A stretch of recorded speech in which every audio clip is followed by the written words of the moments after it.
You're listening to the New Artist Workshop.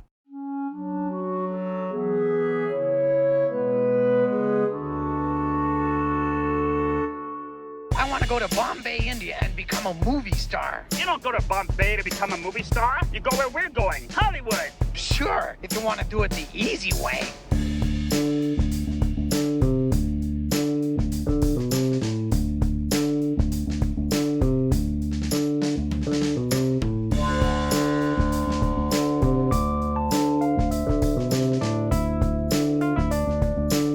Hello and welcome back to your favorite podcast. Now that's what I call a franchise. I'm Peter Mancuso.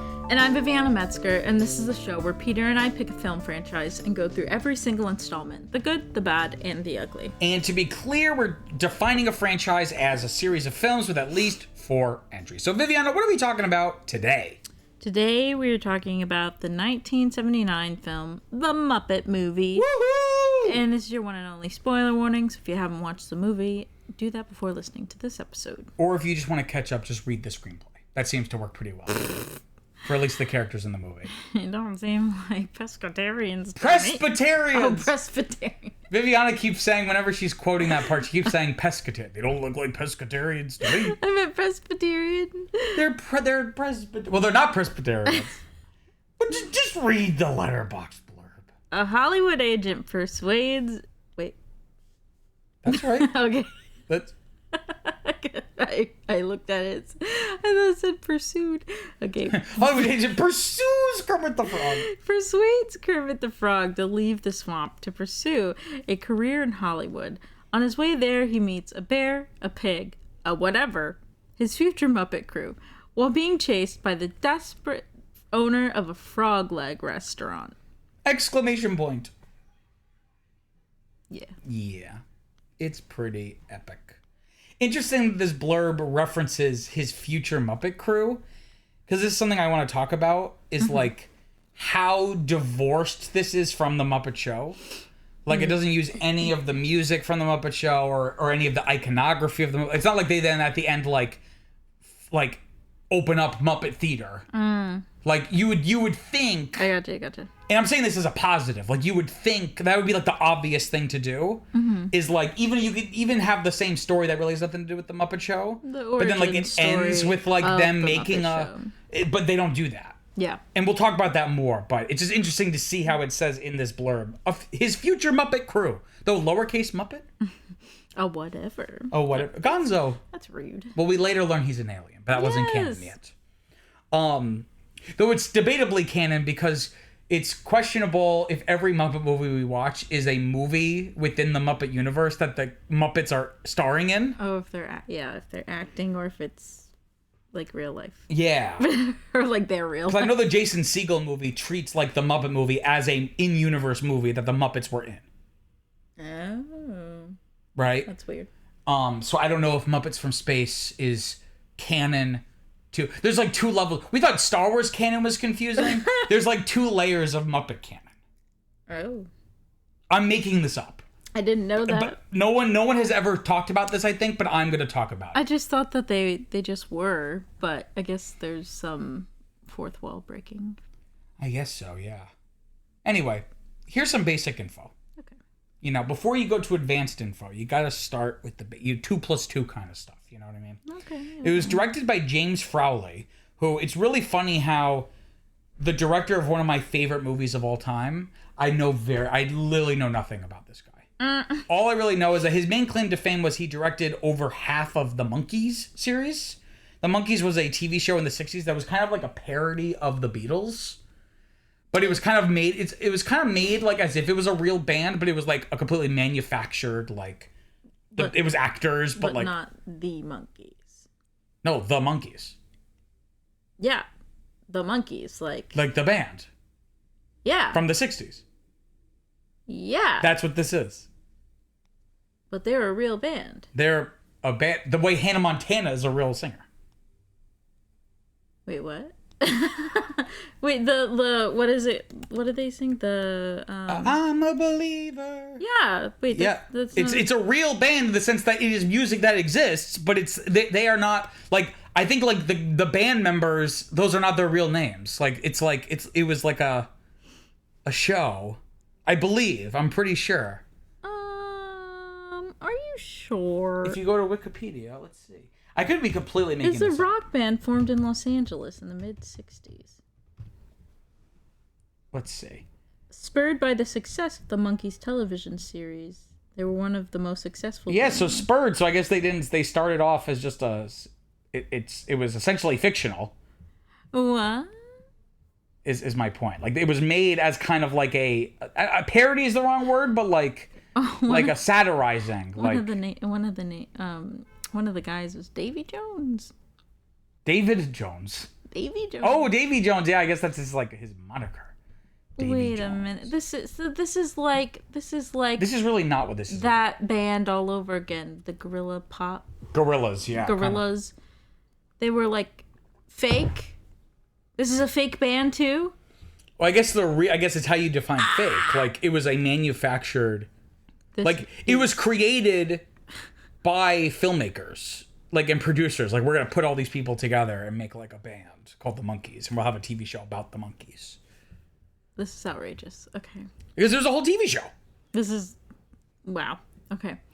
The more you learn. Like, there's episodes like the very first episode called World Fuss. The Monkees rescue Princess Bettina, the Duchess of Harmonica, from a drowning, only to find that her evil uncle Archduke Otto is trying to dispose of her in an attempt to take the duchy's throne.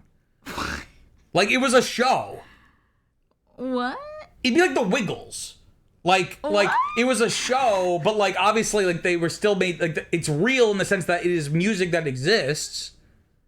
But not from And, like, a they real perform. person. I guess so. But it is a real person. Like, they were actually the people. It's just... The point being is James Frawley directed over half of that series, however many episodes there were. Okay. Does that make sense? Yeah. Viviana's like having a... And then years later, After this, about listeners... 30 years later, we get Shrek. And it changed everything. We're going to have to... After this, Vivian, we're going to go on YouTube and watch Monkees Explain. That's what we do every time when we learn something. Something new. Insert thing. Sinners Explain. We just saw Sinners yesterday. And Viviana was like, all right, time to pull up YouTube and look up Sinners Explained. I still gotta learn why vampires have to be invited in. Because they do that in the Vampire Diaries, too. I think it's just... That comes from Dracula. Bram Stoker's, like, original novel. I think it's just a plot... I think it's just a plot device. I don't think it's, like, based in any real folklore. Like your house maybe it is. Is like a sanctuary or something, and then they have to... I think it's just to make it more interesting, because then it's like, you have some control. Vampires are polite. Or rather, they need your permission otherwise. Anyway. So that's James Frawley. Stop looking at vampires. We're doing the Muppets. This is not what the people came for. They came for the Muppet Movie. It symbolizes the need for consent and the home sanctity. Yes, like I said, home is often seen as a protected space, and the invitation represents the residents' willingness to allow the vampire to enter, according to talesfromdavidstown.com. Are you quite finished? Yeah. Okay. It was written by Jerry Jewell. Again, Viviana. If you do not stop looking up about it, I see Viviana is glued to her computer screen. She's staring at it, and I know she's not reading the script of this episode. It's like, they have to get consent. They're so polite about respecting the sanctity of your home, but then they're gonna drink your blood.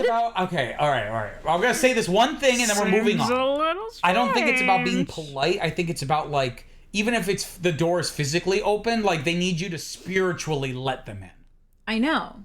No, but not because they're being polite. Like, they literally cannot come in, like... I know. So it's not about being polite. They're not allowed. That's what I'm saying. So they're not polite. It's not about being polite. I know, but it's strange to have to ask for consent to just enter a building when then you are going to enter in someone's personal bubble and drink their blood.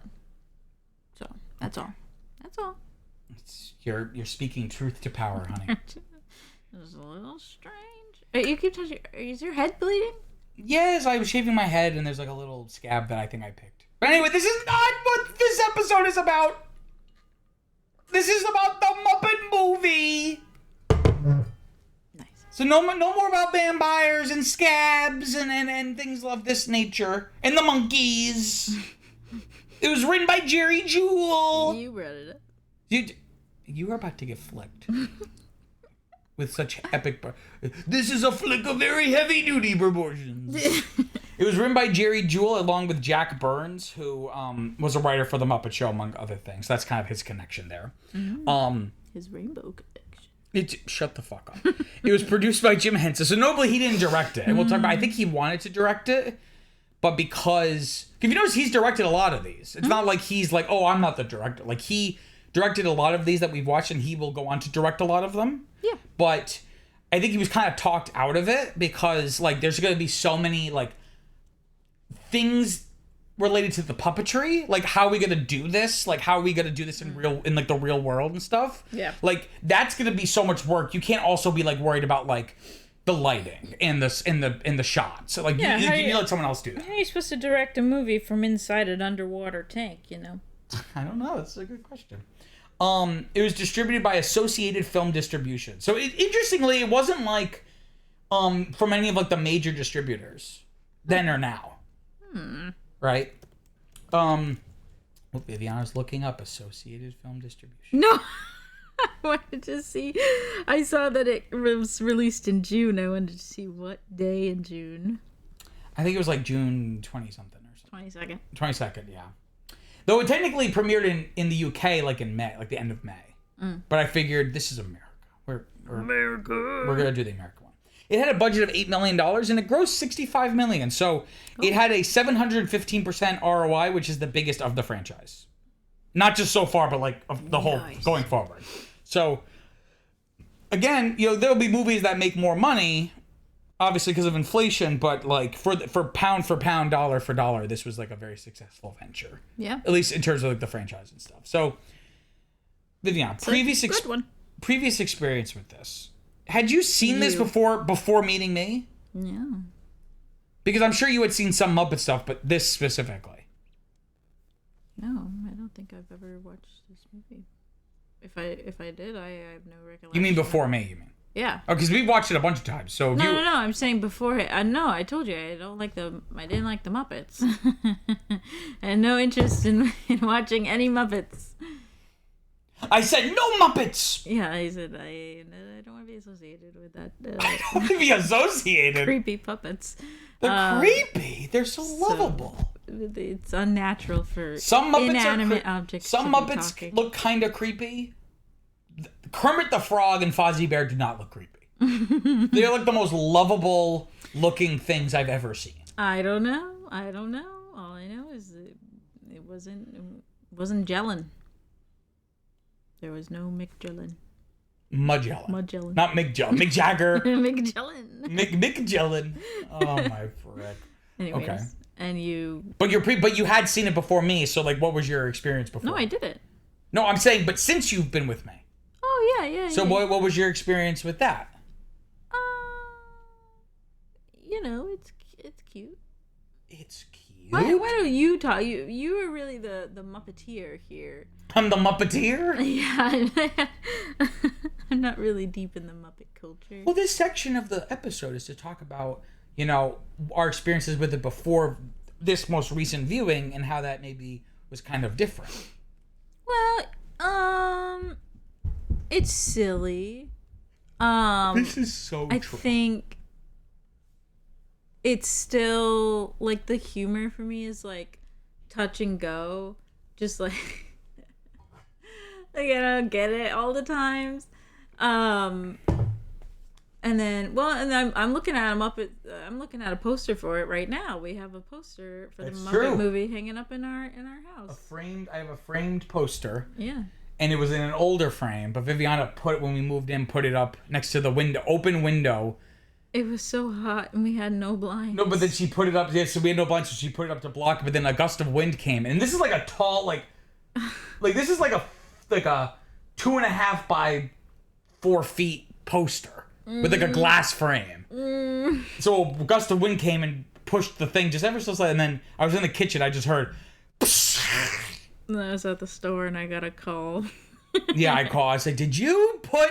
Because I didn't know she did that because I was in the kitchen. It was so hot. It was like August.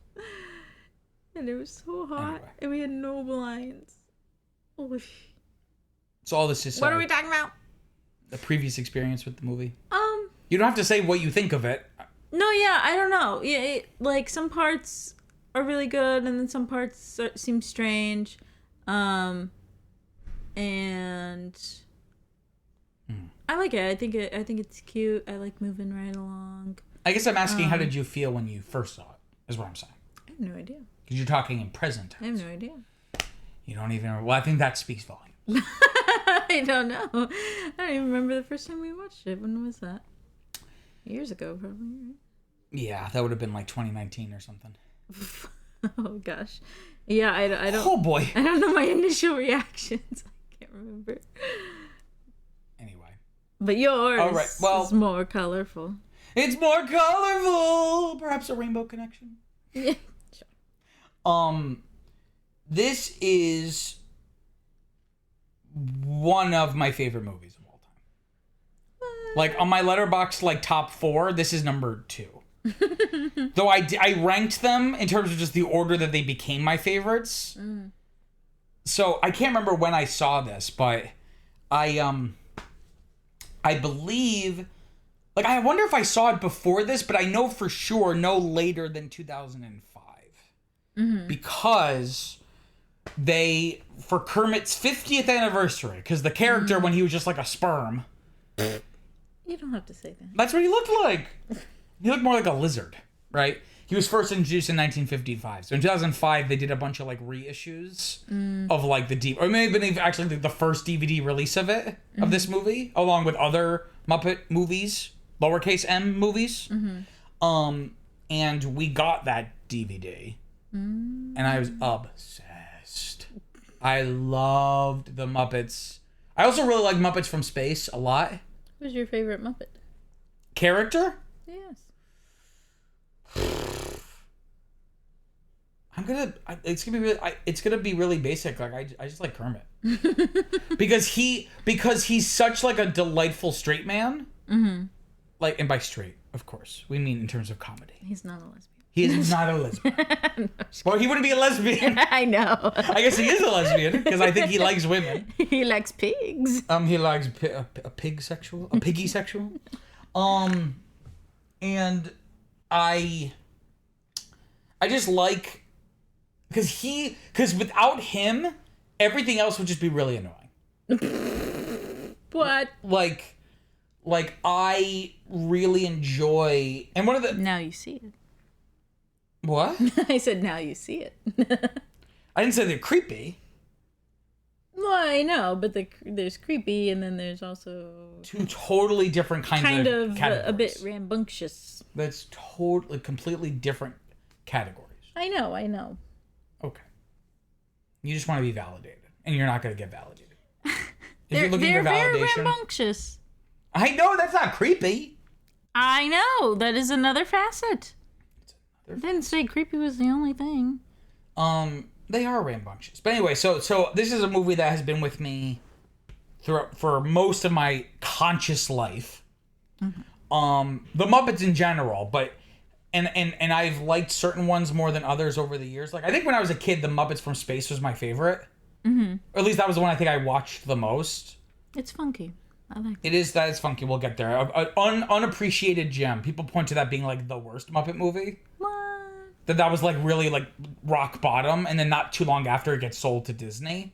But we'll talk about the whole history of like the post Jim Henson, like what do we do with this? The Jim Henson Company didn't really quite know, so that's why you get like Christmas Carol and Treasure Island and Muppets from Space. Notably, like no Kermit centered projects. You know what I mean? Because they're like, we don't know what to really do with Kermit because Kermit is dead essentially. Like we have someone who's playing him now. They didn't have a replacement. They did, but they're like, obviously it's not going to be the same kind of Kermit. So they were kind of insecure, I think. Anyway, so my point being is, Muppets from Space was probably my favorite, like as like a young kid. But over the years, this has easily become far and away my favorite. Not even just my favorite films, but just like within the Muppet franchise, right? Yeah. And at different stages, right? Because I often talk about this, but I'm not a famous person doing interviews. so I don't know why I would say it like that. Maybe I've said to you that like I've gone through different like very distinct periods when it comes to like my taste in movies. Mm-hmm. Like obviously it's not like a sudden thing. Like okay, you're 12 and now you're 13. Now something has changed. Mm-hmm. But it's kind of like I've always compared it to like marks on a ruler. Like obviously it goes up inch by inch, but then there's like there's something new once you enter a new foot. Mm-hmm. Right? Does that make sense? Yeah.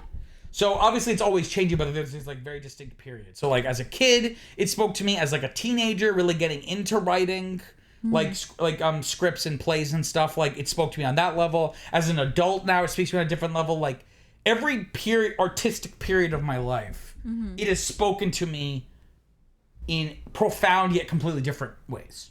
Yeah, because I mean, you've grown up, and I think that shows, and then also it's kind of cool that it's been able to stick for so long, right, and do all of those things for you. Like it hasn't changed, but I've changed. But it's like when you're colorblind, and like let's say you're colorblind, you can only see the color red. So like all you see is red, and everything else is black and white. Mm-hmm. But then later you become colorblind where you can only see blue. Mm-hmm. So now you can see all the blues. The thing you're looking at hasn't changed, but like what I'm noticing or pulling out is changing as I get older. So there's always something to... That's called growing up. I know, but sometimes some movies you love as a kid, you watch and you're like, this is dog shit. Yeah. But then there's some other movies that it's one of the most profound delights in my entire life has been going to a movie that I used to love but I've not seen in years and watching it. And not only liking it just as much, but sometimes even more. There is nothing... As someone who... Like, movies are my life, that is one of the greatest delights. I wouldn't say joys, because I'm going to reserve joys for, like, actually meaningful things. but delights. Pleasures. What about bliss? Maybe bliss is somewhere in between.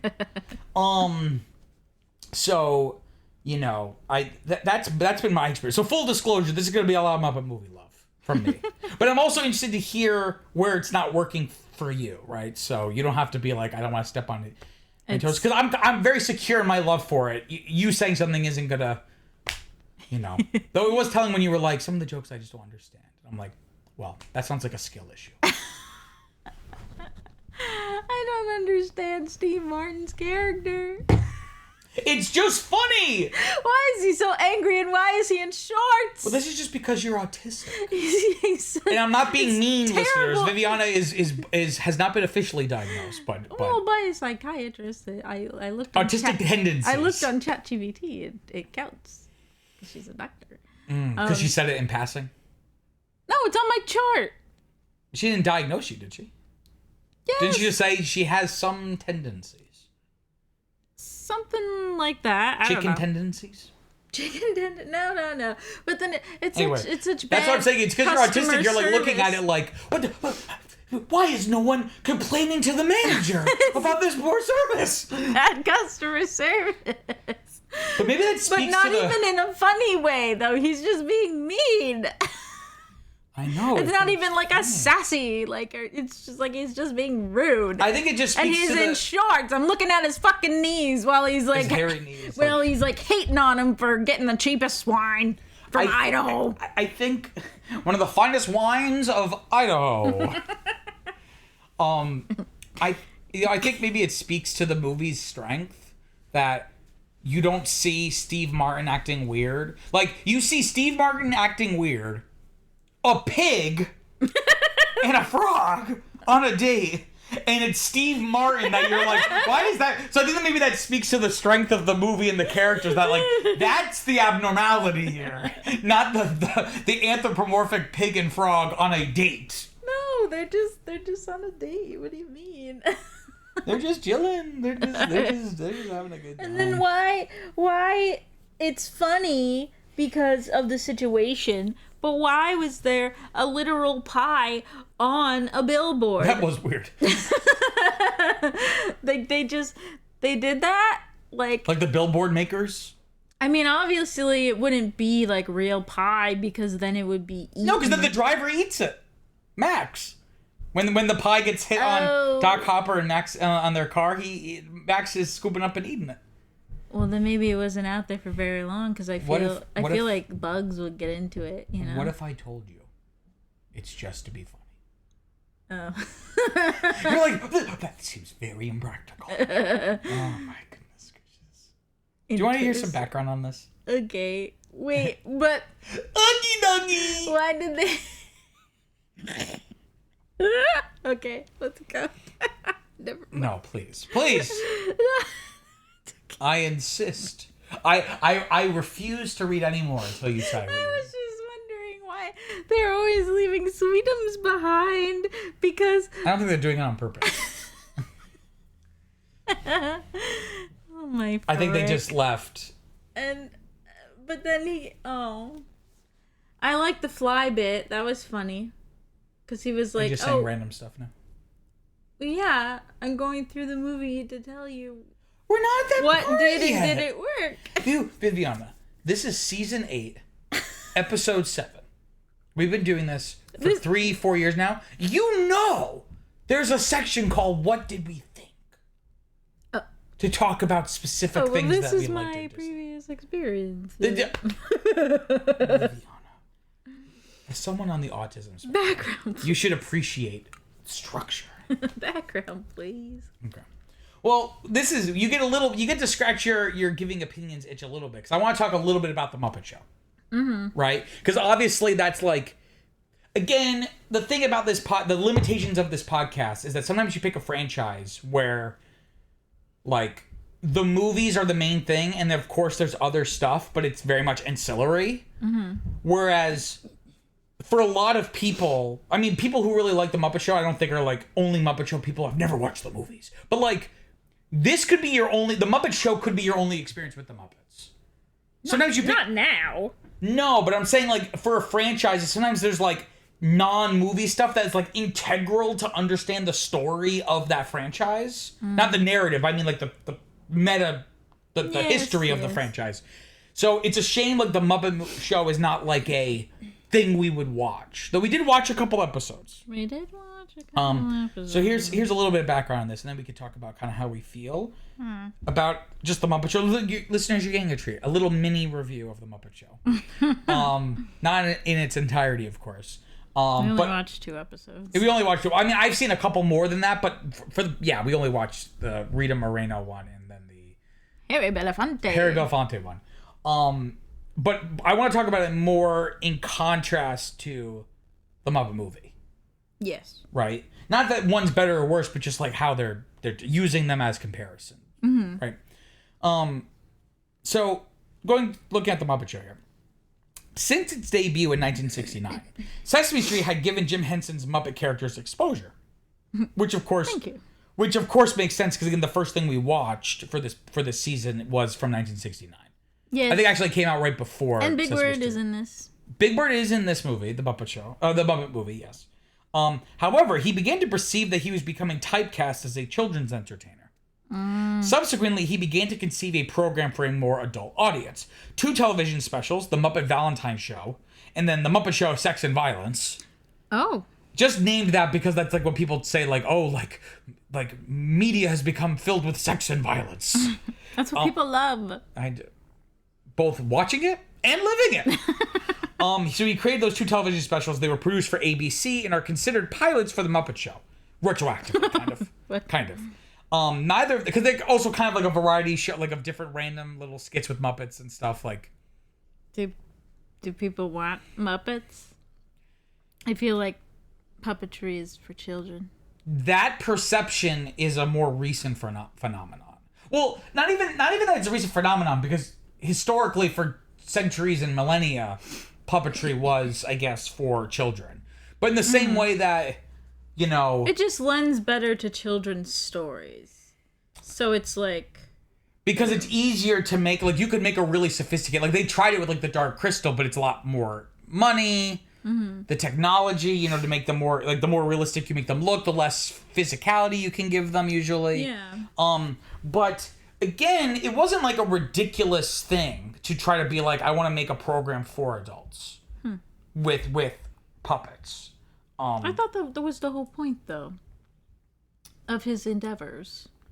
I mean, barring, right, coming in from commercials or whatever, but then once it really got going, I thought that was kind of the whole point. And then, like, Sesame Street, and, like, it was for the children. No? But that was Sesame Street. It'd be like saying, oh, if you have stunts in a movie for children, then, oh, stunts are for children movies. And it's like, well, no, not necessarily. No, I thought that was his no personal. I think I even put it in the thing. He considered himself a filmmaker first, and sadly, you know, even though it brought joy and he was making really interesting stuff even up to the end. Near the end, like once you get into like the mid '80s up into his death, I think there was like a sense of frustration that, especially when things like Dark Crystal didn't do well. The sense of like wanting to use puppetry to tell more complex adult stories, it didn't quite work out. Though you also have to remember, the 70s, while of course we were really starting to see the beginnings of the divide between like, okay, here's children's entertainment over here, and here's adult entertainment over here. It was still the beginning of that divide. So it was not. It was still, there was still stuff that the whole family could watch and enjoy. Like, it's not to say that he was making something that was going to have sex and violence. Like, the title was almost kind of tongue-in-cheek, but it's not, like, for children. Like, I could talk about my mom. She's told me how, like, they would watch it as a family. Like, the Muppet Show was not, like, it was, like, on prime time. No, I know. I'm just saying, like, more family-friendly, educational things. But my point being is that back then, something that adults would like would also be semi-appropriate for children. No, is my point. No, I know, but I'm saying the excluding children part seems different. Well, again, I don't know if he really wanted to exclude children. He just didn't want to be pigeonholed for just children. Because even Sesame Street, like, an adult can get enjoyment out of it because, like, it's like, again, some of the funniest ad-libbing improving I've ever seen is on Sesame Street. With, like, Bert and Ernie or, like, Grover. Like, we talk about the Christmas Eve on Sesame Street. When they do the little segments with the kids. Like, those are usually all improv with the kids. Because you can't give the kids a script. Those are just real kids. Yes, of course. But even still, I'm not, as an adult, I'm not going to sit down and, like, let me just watch. I'm going to binge Sesame Street. Like, you're not going to do that. No. So he was looking for something where he could do something, where he would have more of a wider appeal, right? So he makes these two pilots for ABC, though they kind of end up being retroactively considered pilots for the Muppet Show, but they were different. They had similarities, but they were very different. Neither of these pilots were ordered to series, so ABC was just like, thanks, but no thanks. However, the primetime access rule was recently enacted, moving 7:30 to 8 p.m. Eastern time slot from the networks to their affiliates. CBS became interested hence in series proposals and expressed intent to broadcast it weekly on its owned and operated station. So, I had to do some research. Because it was more of a thing back then when TV actually mattered. But TV doesn't matter anymore. So, there was a rule. The way... I don't even know if it still works this way. I think it does. Have you ever seen, like... It's CBS, but it'll be like WKA, whatever... Like, a lot of networks have affiliate stations. They are not necessarily owned by CBS. But they work out agreements where it's like, we'll get your content. Yeah. Right? The primetime access rule, basically, the 7:30 to 8 p.m. slot, CBS could not dictate, like, we are going to... You, as a CBS affiliate, you have to show this program at this time. Yeah. The rule was during this period to give more power to affiliate stations. So suddenly they get an idea, right? So Lou Grade, who's the proprietor of the British commercial station ATV, was familiar with puppet television programs, having underwritten the various works of Jerry Anderson, like the Thunderbirds. Thunderbirds was like a marionette thing that Team America is kind of like a parody of. While also producing Julie on Sesame Street, which was Julie Andrews, like a special, as Julie Andrews Sesame Street special. Lou Grade offered Henson a deal that resulted in the latter's program being produced at the ATV Elstree Studios. ATV, as part of the ITV network, would broadcast the program to other ITV stations in the United Kingdom, and its distribution arm, ITC Entertainment, would handle international broadcasts. Henson set aside his misgivings about syndication and accepted. So, syndication involved selling the show directly to a local or regional station network rather than airing it nationwide at a consistent time. So it's a lot more piecemeal. So what ITC, this distribution arm or whatever, has to do is like work it out. So like you might not have it in your region. You might not have the Muppet Show on CBS in your region or whatever channel it was. Yeah. Right. Again, that's really rare now, but again, back then that would be more common. Right. Meanwhile, Henson's Muppets were featured in the Land of Gorch skits during the first season of the American comedy television program Saturday Night Live. Right? I think I told you that there was like a recurring sketch that would follow the lives of these like puppet alien people. And it was more adult. It was very much more adult. Like talking about inappropriate kind of, right? Although they lasted for only the one season on Saturday Night Live because of conflicts with that show's writers and producers, because a lot of them were just like, this is like for kids. Like why is this even here? Henson and his team learned a great deal from being involved with the production. They gained institutional knowledge about adapting and quickly creating a television program within a 7-day period. Henson also gained valuable friendships with multiple celebrities through his work on Saturday Night Live. Henson and his team were later able to use these skills and relationships on The Muppet Show. The Muppet Show was first aired in September 1976 in the UK, and by December, the series had around 14 million viewers tuning in on Sunday evenings.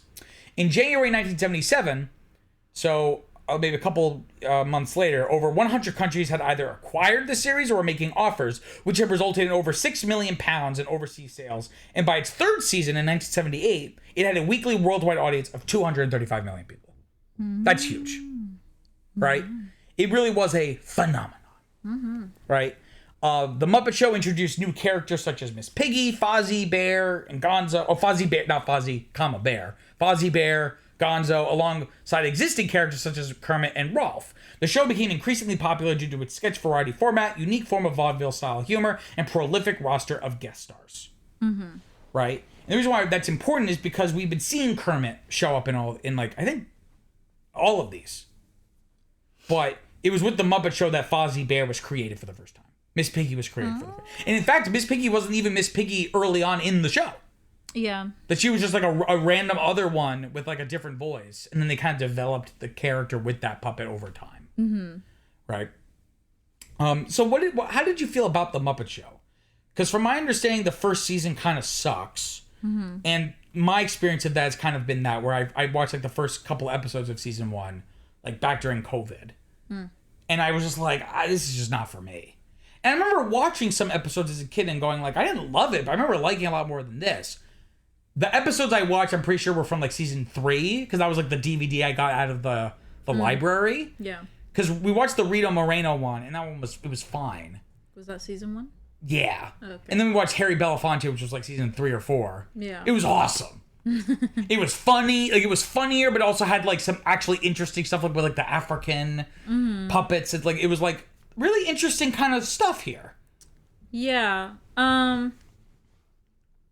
I didn't really like it. I mean, I've said that before. I don't really like variety shows, and I don't really like SNL. And the Rita Moreno one, like, I didn't really laugh. Like, I was just, like, kind of confused. And that one was a lot more kind of, like, SNL-y, I guess, or, like... S and Ellie. I don't know, it was different. But then, like, the Harry Belafonte one, like, it still wasn't, like, necessarily something I would, like, want to watch regularly, but it was, like, I feel like it was... It was enjoyable despite its structure, I think, in spite of its structure. I feel like it was more produced in the style of maybe, like, an educational, like, show that we would watch in the 90s or early 2000s. Like, it seems... like that more so, right? And we're like learning about the music or whatever, like doing a little like skit with the music, and it's like kind of more focused, whereas like with the Rita Moreno one, like the main skit was like her like outrageously dancing with this puppet man, and it was just like like a full-on Muppet, I was like a human-sized Muppet. I was like, yeah. I'm like, this isn't really funny. Like, it's just. I know, like, people like that, but I feel like there are certain things or certain like instances where these things could be funny if you were there, but when you're just watching it, it's not funny, right? It's like, like if we were there on set, like, yeah, it'd be super silly, right? It's like, what is Rita doing, you know? Yeah. Like, but it's like when you're like watching it from afar, then it's just like, it's kind of like chaos. It's just like, okay, like it almost kind of washes over you. Like it's like so. Does that make sense? It like, makes 100% like sense. that like I think that's why like I don't really find SNL funny, because I feel like it's funny for the people, like it's funny for the cast, right? And they're like ad-libbing with the stars or whatever. Like, have you seen like the skit with what's her name, Brittany, Spears. No, the other Brittany, she died. Brittany Murphy. Brittany Murphy, yes, and they're like in the store or whatever, and it's like they're trying to stay in character, right? Like it seems funny for them, but like we're kind of like outside of the joke, and so it's just like, yeah, we're just watching like Kenan Thompson like be weird, like, you know, like I don't know. So that's just me. No, I think, and I'll elaborate further, because I think I know, because I could sense you, like your insecurity in saying that, like, because you're like not sure what you like, if that makes sense. It makes sense, and I'm gonna deepen it and try to articulate it deeper. Okay. Right? I think the issue is with, at least between the Rita Moreno episode and the Harry Belafonte episode, compare at least those two, is like there's not really anything to sink your teeth into. And that's the phrase I always use, right? But that doesn't mean like, oh, there has to be like a complex narrative. That's not what I mean. No. But if you look at like the Harry Belafonte one, like you said, like even if it's just like a single sketch, like there's like an idea. You know, an inexpressible idea that is being articulated through this sketch. Whether it's a comedic idea or a cultural idea or like a funny gag or whatever. Whereas with like the Rita Moreno one, it's just kind of like, I don't even want to say joke after joke, because there's nothing wrong with just wall-to-wall jokes. It's just that it's like they're not super, like they're very surface level. Whereas like the Harry Belafonte one with Deo, like it was a long sketch where they set it up and Fozzie's like fucking it up. Like it's like they build it up. Like it's you could sense like there's like a structure or arc to the comedy. Whereas a lot of the comedy in the Rita Moreno episode was just mediocre one-liners and okay slapstick comedy. Whereas with the Harry Belafonte, again, like some of the Deo stuff was making me laugh my ass off. When they kept trying to do Deo and time it, but Fozzie kept fucking it up. Yes. And then he's like, "Those aren't bananas! I don't even know what those are!" I liked when he was doing a drum off with Animal. Because like it's simple, but you understand what the conceit of the joke is, right? But even the better episodes like that, again, because I'm coming at the Muppet franchise through the movies, particularly this movie that we're talking about today. Yeah. The Muppet Show does not give me the things that make me like the Muppets in general. Right? Which is, obviously it's hilarious. I feel like the jokes in this movie are a lot funnier than the jokes in the Muppet Show. Yeah. But even on top of that, like, and the thing that I think most about this movie is the sentimentality. Which again, there's very little of in sketch comedy. Because the sketch is not about characters going through an arc. It's just about like a comedic idea, like how far can we kind of push this comedic idea. Yeah. And they're not mutually exclusive, but SNL, like, you know, almost definitionally, there's no character arc for in each sketch. Like, there's not like no. it's not about learning about something about the human condition. Sometimes it's really funny. Mm-hmm. But again, what the Muppet Movie gives me is something that the Muppet Show just can't give me. Mm-hmm. By nature of its format, of what it is. Like my favorite part of SNL is probably like the news part. Because it's like tongue in cheek and it's like funny or whatever. It's topical and right, yeah. where it's like oh my gosh, like they said that, like oh, like is he allowed to say that? You know, but like some other stuff, I'm just like, just... Interesting that again these both were around the same time. Weird to watch. These are both around the same time, right? Because SNL was 75, and Jim Henson was working on that first season, and then. This was like late 76. So about a year late. So like they're right around the same time. But interestingly, SNL kind of represented like a fresh new idea of like I know what people love it. It's just like not for me. You know, SNL pound for pound is pretty mediocre. It has like moments of greatness. But it's been around for what, 50 years. 50 years, yeah. I think it just celebrated its 50th anniversary. Yeah. But I'm saying, but even in the mid 70s, the Muppet Show's format was outdated, but that was like the point. Like it was kind of like satirizing, like a variety show, Ed Sullivan kind of thing, right? But zanier, of course, right? I think maybe I don't know if this is just like a blanket statement type of thing, or maybe if it's just for me, but like. I feel like with the Rita Moreno one, like, she was in their world, whereas, like, the Harry Belafonte one seemed a bit more put together because, like, we were learning stuff from him, right? He was, like Fozzie was, like, asking him questions. He was like, oh, this comes from, you know, West Africa or whatever. And it seems more like an educational program, like, from the early 2000s or, like, late 90s, especially with the Africa stuff. But, like, you know. It was very good, but we were very obsessed in the 90s about, like, diversity, which is good. But that's like, really where it's all about Africa and the environment, which, like, good. Cool, but also, like, it's kind of like it's funny. just like you notice it, yeah. Especially looking now because everything. Like I think I was even saying like that episode was like 1978, yeah, or something, and I was like, if this was made today, people would be like woke Marxist. Like so. Well, back in the day, we did. We just like cared about other people. Yeah, I guess. We didn't even, but we were trying to. This is a period where we were it was like post civil rights. And, yeah, well, like, Rwanda hadn't. This is or not Rwanda, but it was like apartheid, like post-apartheid. Yeah, in the 70s, we were very post-civil rights era. You know, I'm talking about in the 90s. But we're talking about this episode. I know, but I'm saying how I think we can relate to it a little bit better because it is it is a mirroring something that we grew up with, right? Not variety shows necessarily. Like, I don't think you would call like Zaboomafoo.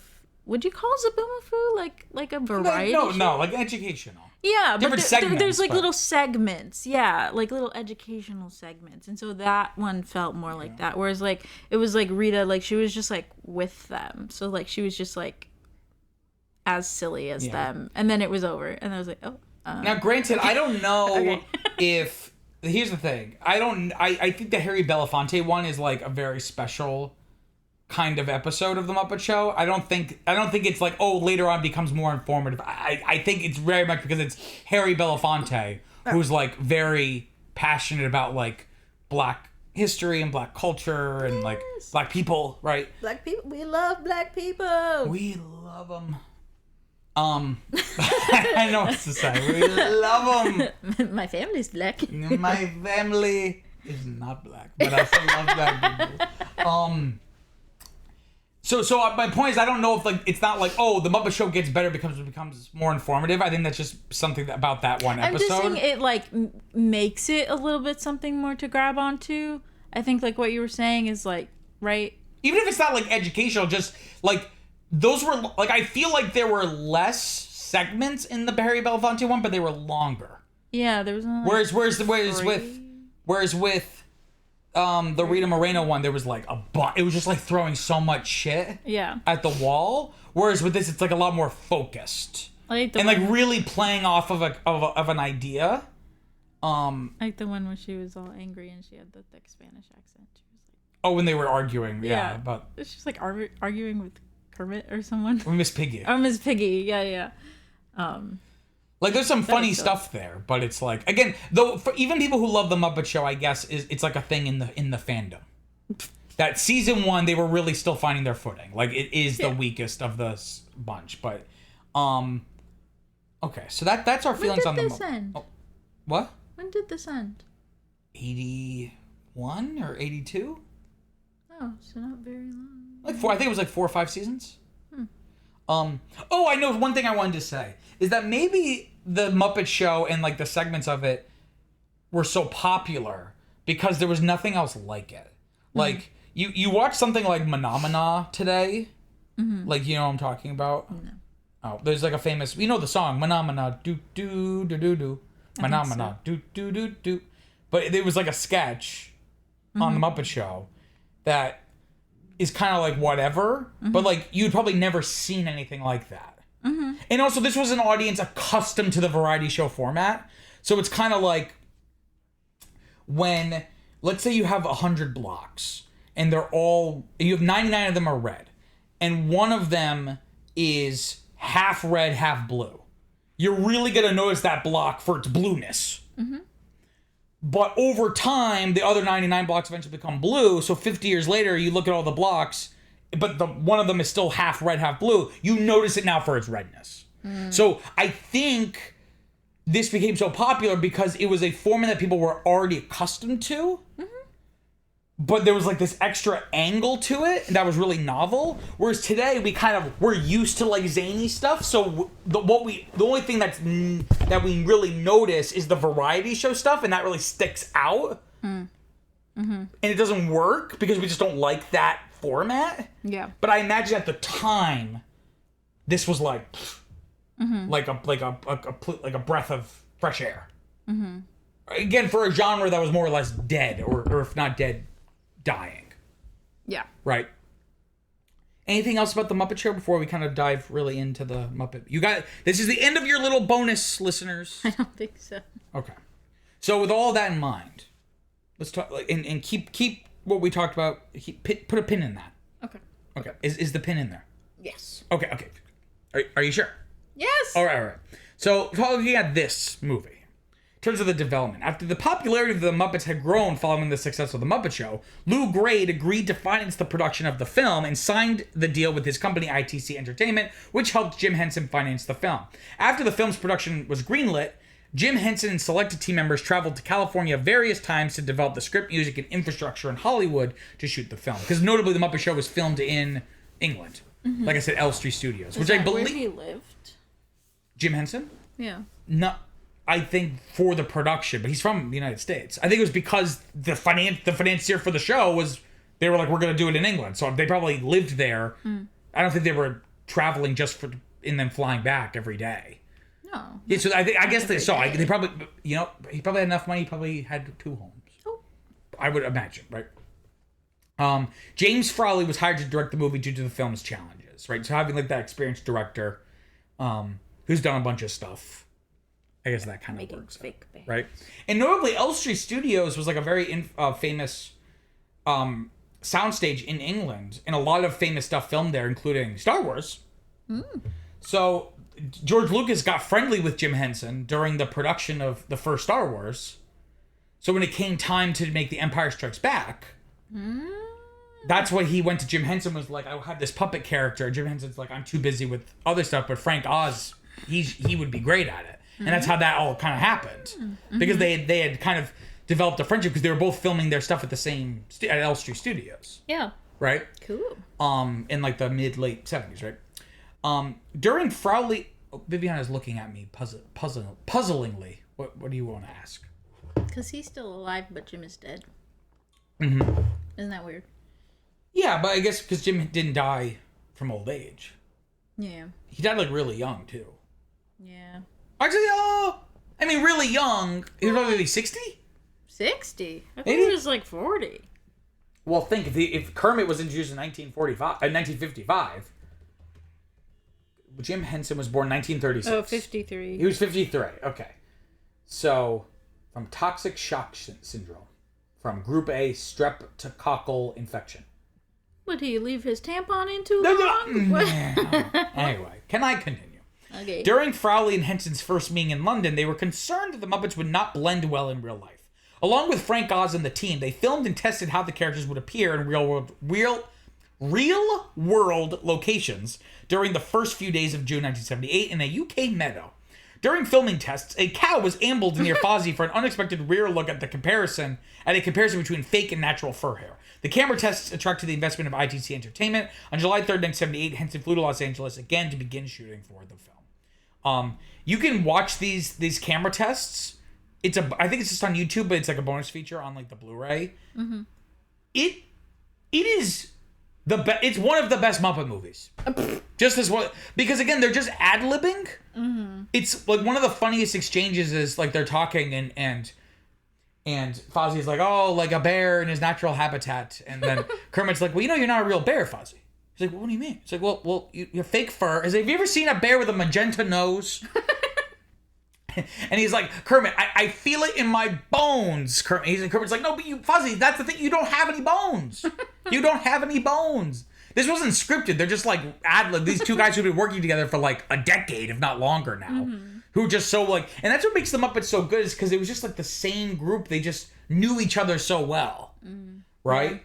Yeah. My favorite lines in it is like, well, Fozzie, for example, do you hibernate? He's like, well, only with friends.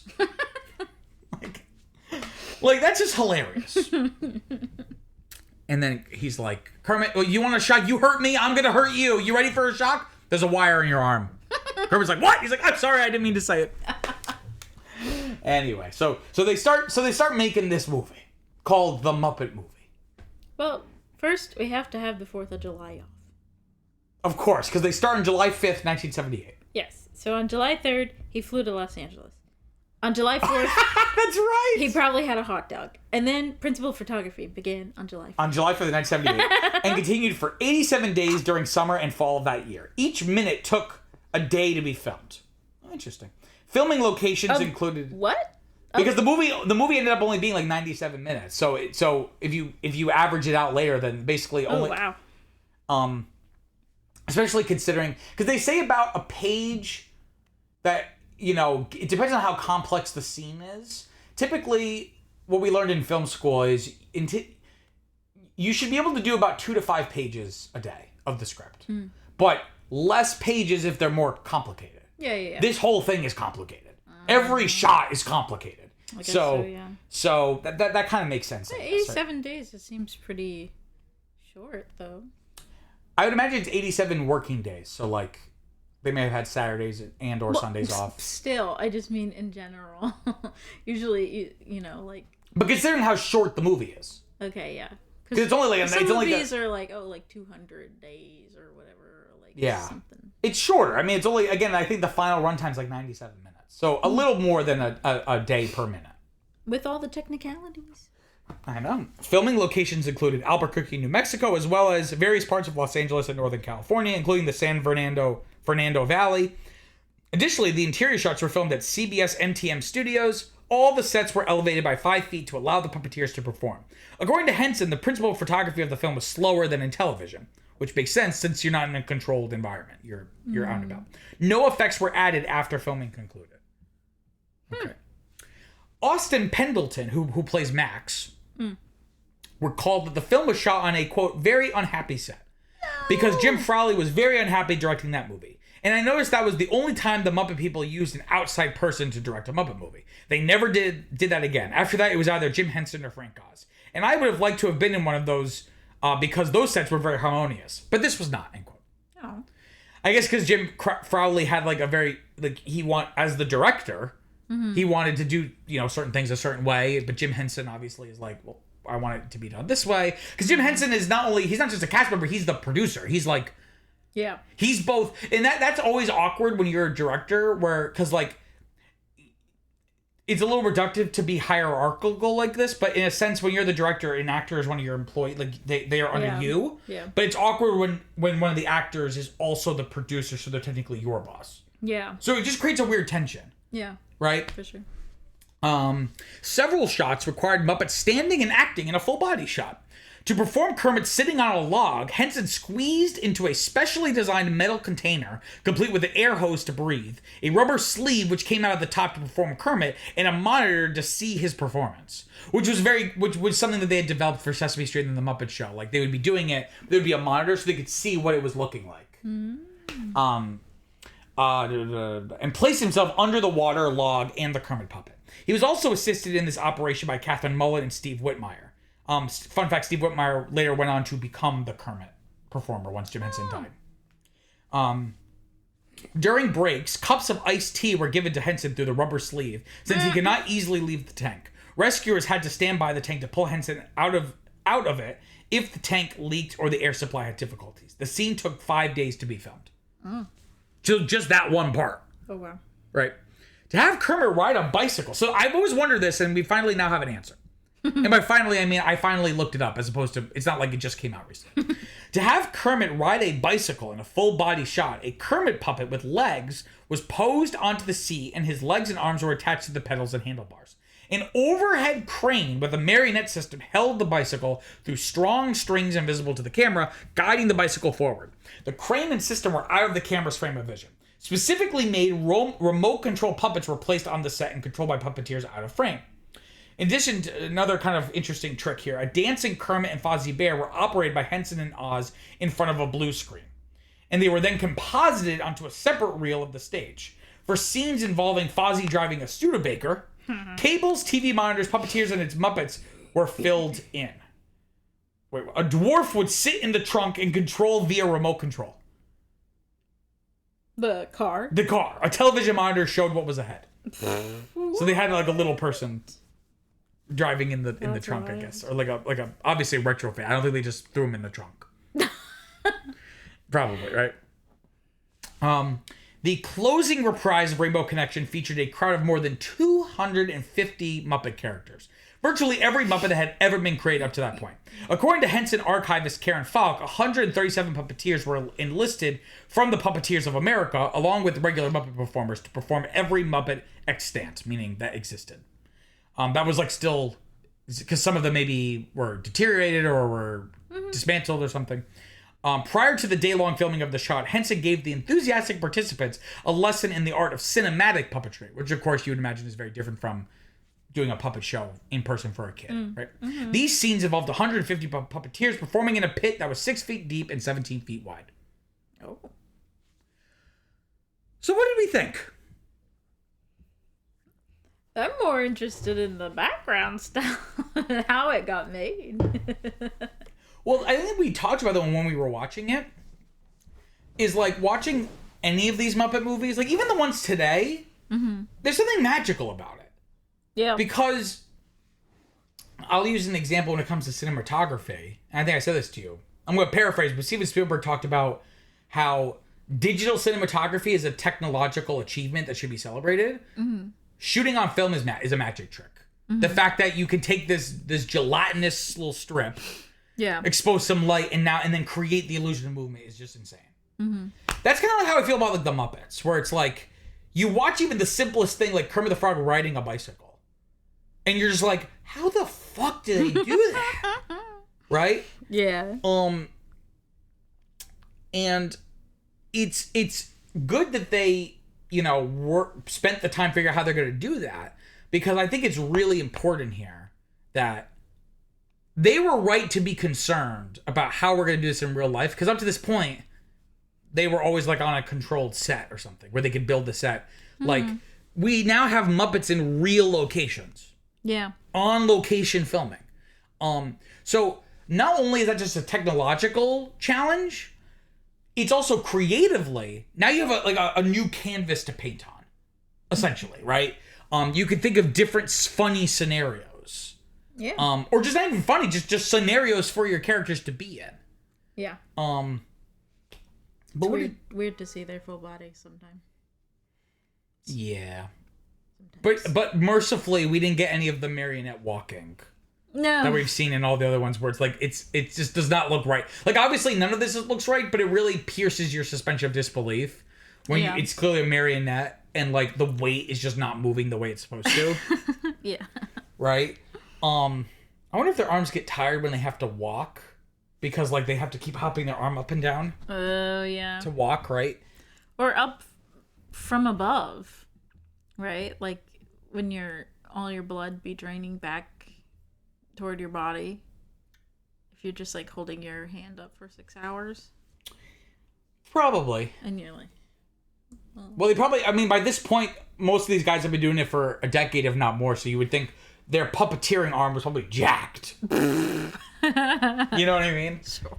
But I don't know if you can get jacked just by holding up your arm. I feel like you have to like move it up and down. No, it'd be strong, but it wouldn't be bulky. Oh, no bulk? No. Sometimes people want to be strong just for the bulk. But those are fools. You got to be strong for its own sake. Yes.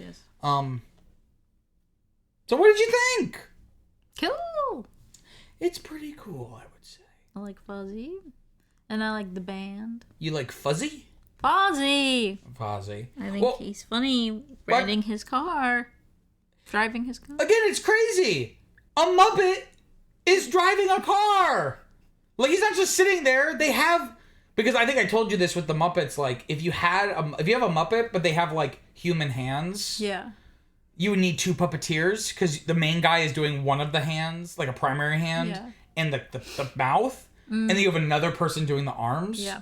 I don't know if they had to do that or if they just had the hands just stuck on the wheel. But his hands are on the wheel and he's moving the wheel. Kermit's looking at a map. Yeah. Like, but the humor in this is just so funny. I wrote in my notes, possibly the funniest movie script ever written. What? Yes. Oh my frick. Because every line makes me crack the fuck up. What? Because it's not even just the lines, but it's the delivery. Like, I remember I once said this to someone in college, like, because again, I'm coming at it from an angle of the Muppet Movie and not the Muppet Show. Yeah. There's a lot of, like, drier humor in this that you wouldn't expect from the Muppet Show, because the Muppet Show is so, like, like, everything's just so in your face. It's, like, so, like, the word that people use to describe the Muppet Show is, like, anarchic. Like, it's, like, chaos, right? Mm-hmm. Where, like, when they're driving, they're looking at the map, and they're, like, because Jim Henson's delivery is just so dry. Yeah. Like, they're like, oh, I think we're supposed to take the red line here. And then Fozzie's like, well, why don't you take the blue line? That one seems pretty good. He's like, Fozzie, that's a river.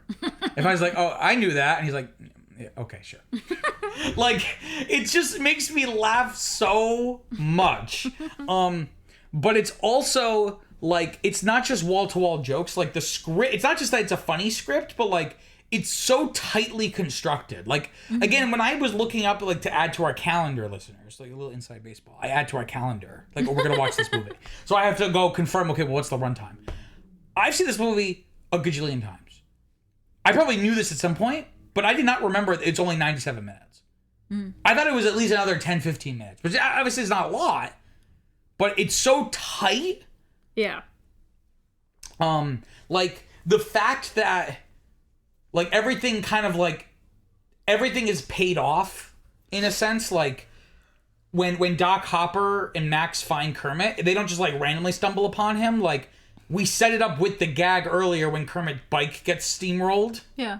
Like, they're building a Doc Hopper's joint, and Max is there. Yeah. And that's how Max let me tell Doc about this. Mm-hmm. I'm saying that could have even easily just been a throwaway gag of his bike getting fucked up. Mm-hmm. But they tied it into the narrative. That, like, this is how... You're looking at me very confused. Yeah, I'm trying to remember what you're talking about. What do you mean? You know when he's riding on the bike? Yeah, and he gets crushed. They're building a Doc Hopper's restaurant. I know. So what do you mean you don't... What are you saying you're trying to remember? It? That could have just been a throwaway gag that had nothing to do with Doc Hopper. Oh. Is what I'm saying. No. But they did that. I know. That was narratively cohesive. Yes. One thing runs into the next. Never mind that. What?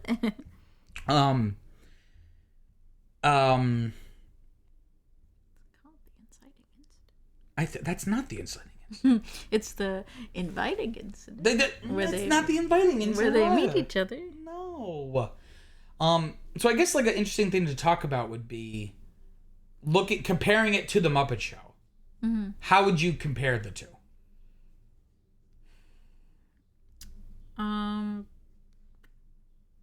I don't know.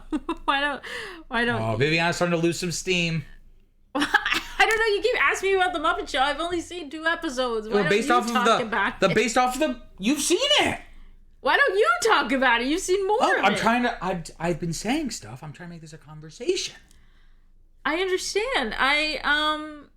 Never mind it. I'll just talk. It'll be a monologue. I don't know. I don't really have anything to say about it. Well, they're obviously different.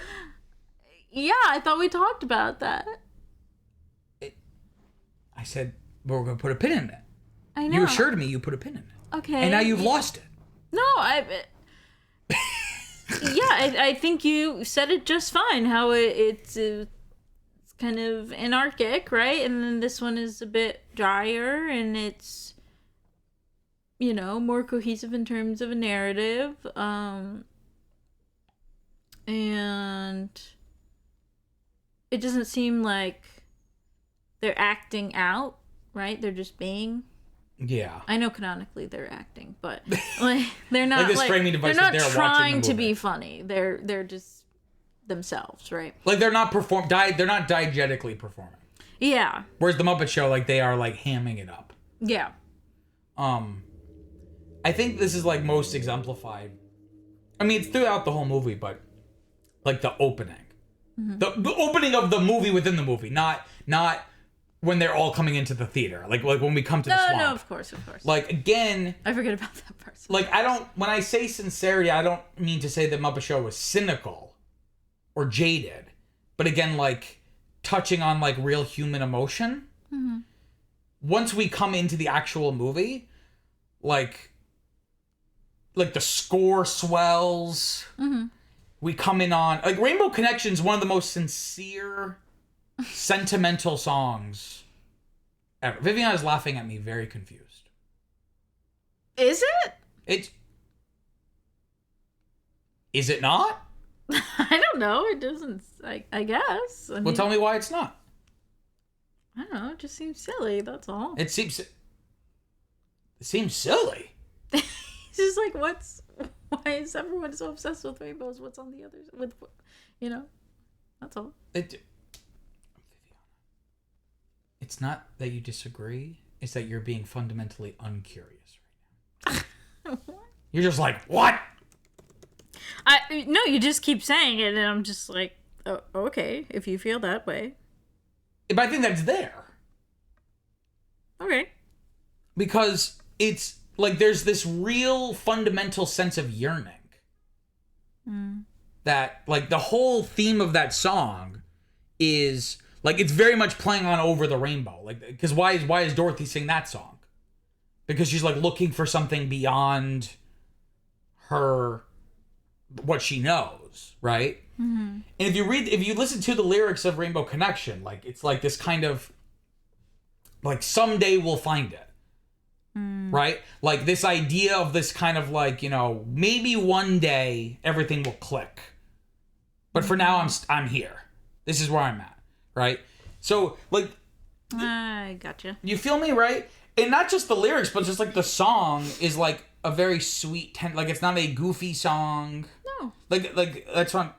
Well, you say no. But I'm saying, like, that... Again, that's not obvious to do that. To not only make your movie infused with this sense of sentimentality and yearning, but that's how the movie starts, essentially. Mm-hmm. Right? I mean, if anything, like, they kind of give you the Muppet Show vibe, like, in the first 2 minutes to kind of give you your fill when everyone's coming into the theater. Mm-hmm. But then, like, when the movie starts proper, it becomes, like, Kermit gets his I Want song. But it's not like a sarcastic, like, kind of winking to the audience, like, we're parodying, we're making fun of the I Want song. No. Like, it's really like it's an actual character. Mm-hmm. Which Kermit the Frog had not been up to that point. Kermit the Frog had no goals. Well, he had no interior life. I guess it's weird just wanting to perform for others or make them happy or whatever. Like, where does that come from? But it's not really explained. Well, because I think he just wants to make... Well, this is interesting. Like, to feel that sincerity, you know what I'm saying? Mm-hmm. Whereas, like, it's just like, he'll sing this and then gets propositioned, and he's like, Propositioned? okay. Proposition as in like the agent comes to speak to him. I know. Not for sex. I know. I'm just being funny. Yeah, I don't know. I guess that's why I'm like, oh, is it that sincere? I mean, like, why does he have this motivation? Well, I guess a better question would be, why does he not have this motivation? Like what is the counterpoint? Mm-hmm. You know what I mean? Like, if it's not that, then it's just nothing. No, that could be the answer, but I don't think that's what you're saying. No, either. I'm saying so selflessly, or seemingly so selflessly. Well, because I think it's less about like, I want to be rich and famous, like the ad. I know. I'm just saying selflessly. He's like, I just want to make people happy. But I don't even think it's that, right? Because later once it seems like all hope is lost, right? When they're in the desert. Yep. And a very biblical moment. Out in the desert wrestling with himself. Like, I'm not even being funny. Like, that's literally like biblical imagery. Yes. Like wrestling with the angel. Like, you know what I mean? Like, but he kind of like admits to himself, because he's like, oh, I didn't promise anybody. Like, because he's feeling guilty. Yeah. So he's like, oh, I didn't promise anybody, blah, blah, blah. But like, what does he say? Like, I guess I was wrong when I said I didn't promise anybody. I promised me, right? So I don't think it's just about being selfless versus selfish, but rather, like, this is something he wants to do. Like, apropos of nothing, he's just singing in a bayou. Like, he wants to perform or create, you know what I mean? Like, express himself. I think, right? At least that's like the read I have on it, where it's like he's like a true artist in the sense that like it is for expression's sake. And if it makes people happy, even better. Right? So that song, Kermit's a tortured artist. he's not tortured. You're being a little dismissive of me right now. No, he's not a tortured artist. No, I just mean having the struggle of trying to find an outlet. I think, well, here's the thing, right? Is like, he has a dream of what is it? Millions of people happy. Yeah. Right? It's not that he's a tortured artist, but that it's like expression for its own sake, but also it's kind of like empty because he's just alone. Like, we don't get any indication in this, like, he has like a family here. The only other person around in this swamp is Arnie the alligator. Right? Or whatever his name is, right? You know, so, because what does he say later when he has his Mexican standoff with Doc Hopper, if you can call it that, right? Well, because Doc Hopper is like such a great foil for him. Like, I'm not being facetious here. Like, this is like a fundamentally fantastic movie and script, in my opinion. Not just like, oh, it's funny, but like there's a lot of interesting thematic stuff coming on, right? Because Doc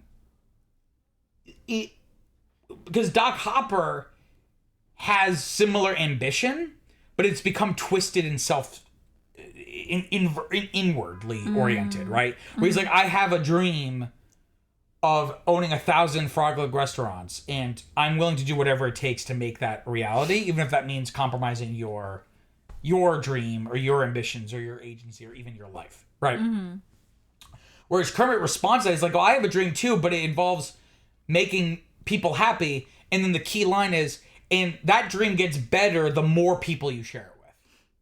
Well, that like you're doing it with other people, right? Well, now that you say that, there's also, I think, the contrast of him trying to recruit Kermit, whereas Kermit's not really recruiting anyone. People are just drawn to him. Yeah. Right. Right. I think that I've seen this movie a million times. I've never thought of that. Right. That, like, and in a lot of ways, and this is another reason why it's so special to me. And I made it a point to watch this movie either the day before or like a couple days before starting like a new, like if I'm directing something, which has been like quite some time, unfortunately. But because it really, even like both kind of textually, but also like subtextually, it's a movie about coming together to make a movie. Yeah. right? Like this idea that it's like individual ambition versus like a community working together to do something, right? And it's like all the pieces are there, and that's kind of like the theme of the Muppet Show. If there is a theme, is that everyone's crazy, but he's just trying to get the show together. He's like the master of ceremony. He's like trying to make sure everyone's going on for their cue. Like it's everyone else, but he's like the secret ingredient, right? Because he brings he naturally. No pun intended. What's that? I said no pun intended. Frog legs. Secret ingredient. Being frog My legs. frick! Oh my frick! That's morbid. Oh, the tiny crutches. He's like, all I see are millions of frogs on tiny little crutches. And then he's like, I'll give you $500. And then Fozzie's like, $500? Have you ever considered a bear in a frog suit? But again, like, kind of like and this is what a good director or producer is or does. They bring people together. They know how to bring people together. Not just like, bringing people together to make a group, but like this group of people, these specific people with each other is going to be really special. Yeah. Right. So yes, the movie is very sentimental and earnest because I wasn't talking about the movie. We're talking about the song. yeah, Rainbow Connection is considered like one of the most like earnest songs ever.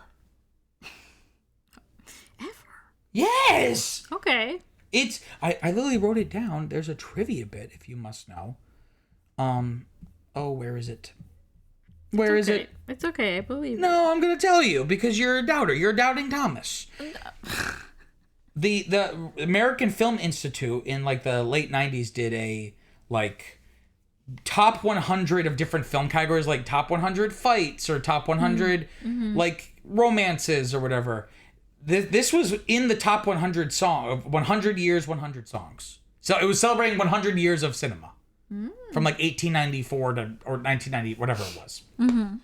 Right? Like it is well regarded, which I'm not getting confused because like it's precious to me, but I'm saying like this is like a well believed. No, I'm not saying there's anything wrong with it. I was just okay. That's very cool. Very cool. Well, I guess I just keep asking like what about it is not sentimental or earnest? I don't know. I guess nothing. That's why I'm just like, I don't know. I guess it doesn't hit as hard as you're making it seem. That's all.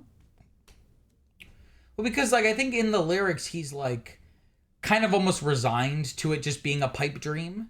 Because I think there's what was one of the lyrics like, something like, "Who said that every wish will be heard and answered when wished on the morning star?" And then if somebody thought of that and someone believed it, look what it's done so far. I've heard it too many times to believe it. It's something that I'm supposed to be. Someday we'll find it. Right? Like this idea of almost kind of being like, you know, that's great for the movies. But what he doesn't realize is he's in a movie called The Muppet Movie. Right? All right, well, anyway. Cool. All of the songs slap. Every single song I would listen to. Songs are good, yeah. What's your favorite song? Aurora Borealis, Shining Down Dallas. Yeah, maybe that and Moving Right Along. Moving Right Along is a classic. Yeah, that's a good one. It's really good. I also really like how they mention Rhode Island. As a kid, I was like,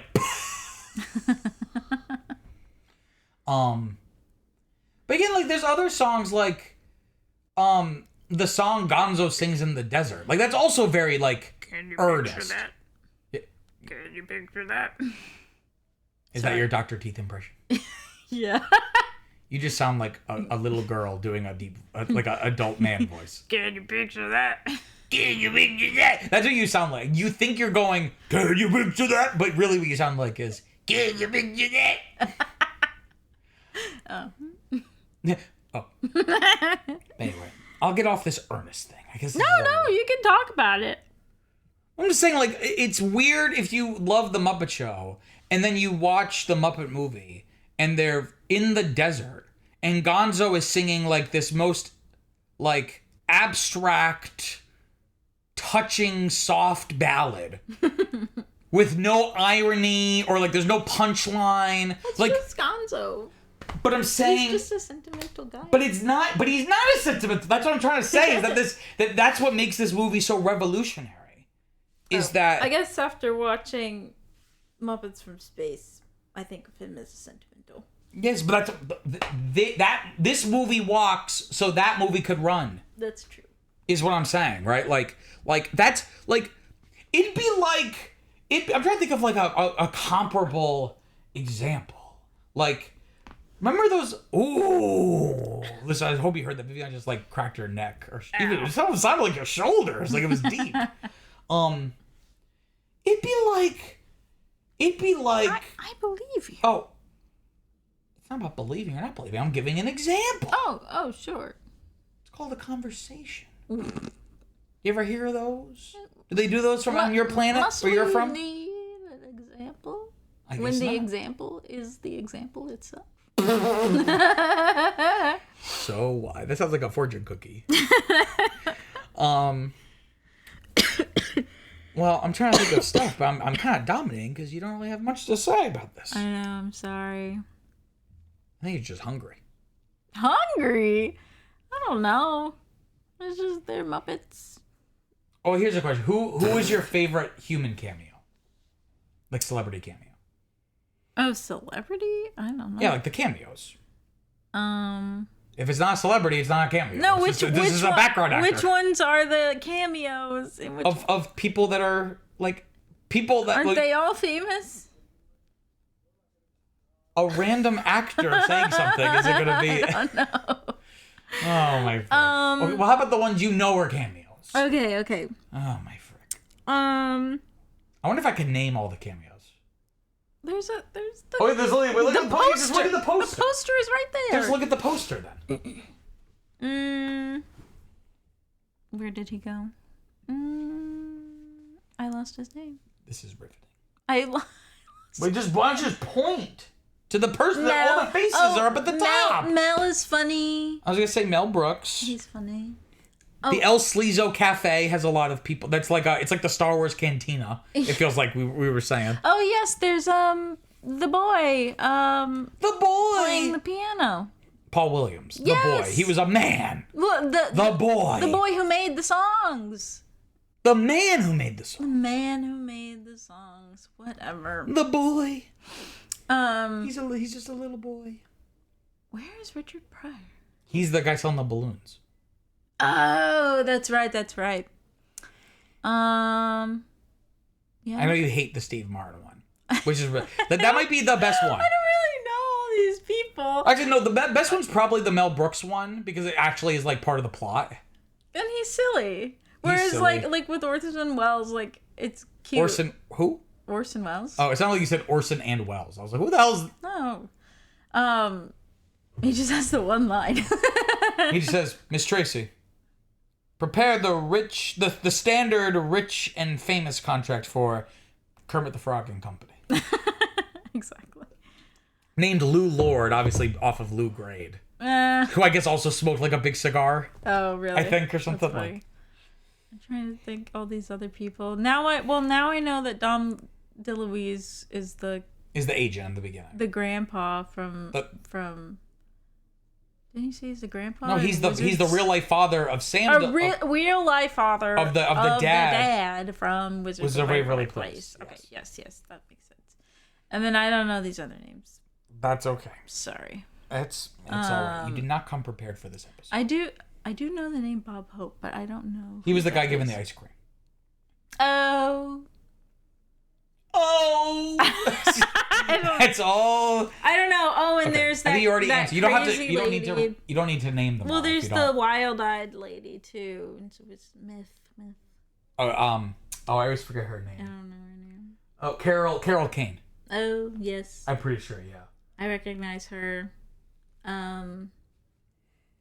Yeah, I don't know. I guess Mel Brooks, because that's one of the ones I know, and it's silly. Right. What about you?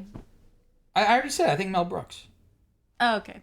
But, So you, I guess Steve when I said Martin it, you was must- also a contender. Steve Martin was a contender. Okay. I think the tiebreaker is that Mel Brooks is like it's an extended cameo with like ridiculous. He's licking the knobs in a very sexual. Okay, that was weird. I like how he was like the little frog yarmulke. The little electronic beanie.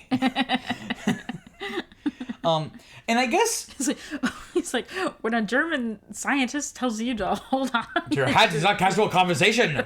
When he says, "Hold on to your hat," hold it. Good. That's funny. It's hilarious. It's hilarious. And then, oh my gosh, and then Piggy, she goes full karate. That's one of my secret talents. I can impersonate her saying "hiya" really well. Didn't that sound just like the movie? Yes, Didn't it sound just like the it movie? did. Unlike your impressions. No. You'd be like, "Hiya!" No. Oh, I like Ralph. Although we have a very questionable look on women, though. It's not good. You ladies really break our hearts. Yeah. And ditto. Ditto. A ditto. In this movie, it's Miss Piggy who breaks Kermit's heart. That's not her fault. She's a working woman. It's not her fault. He's down in the dust. Then she should know she shouldn't get emotionally involved with people because it's not fair to people. I'm sorry, when you first set your eyes on the most handsomest frog you've ever seen. That is true. You That is can't true. help yourself. Never before have two souls fell so freely and so fast. I noticed this the first time. I don't think I've ever thought this before, but I guess the only thing besides the characters, obviously, the only thing that this carries over from the Muppet Show is the human cameos. Like, I guess that's like the equivalent of like the guest stars, Yeah. right? Yeah. I like how he's like, and it becomes a thing for like all the other Muppet movies too, like having human cameos. and yes, stuff. of course. I haven't seen the newer ones, but I heard about them. You know, like Tina Fey and Jason Segel and everything. Yes. Those aren't even the cameos. Those are like main characters. Oh. They're like the Doc Hop. Like they're like primary characters. Yeah. But they have a bunch. I like in the Jason Segel one, they kidnap Jack Black. Like Jack Black. Did they really? to help with like their benefit show. I won't spoil like the plot and stuff. Why is Jack Black in everything? He's so silly. I think it's funny where he's like, you know, when I go home, I get myself a beer, I take myself for a walk, and then I go to bed. Have a couple of beers, take myself for a walk, and go to bed. and that song is like kind of suggestive because talking about like bringing her back to your lily pad. Oh. It's something. It's part of evolution. The pitter patter of souls, the little feet of tadpoles. Tadpoles don't like feet. Oh, sorry. Sorry about that. Let's see what other notes I have here. I didn't realize I was talking to a hater. I'm not a hater. I don't know. Did you like Giant Animal at the end? Yes, of course. So silly. Because again, like this goes back to what I was saying before. Sorry. Do you have Tourette's as well? Sorry. Again, I mentioned before, very eloquently, I think, that the fact that now it's like in real world locations, or even if it's like still a set, like it's still like 3-dimensional, that it's a new canvas to paint on.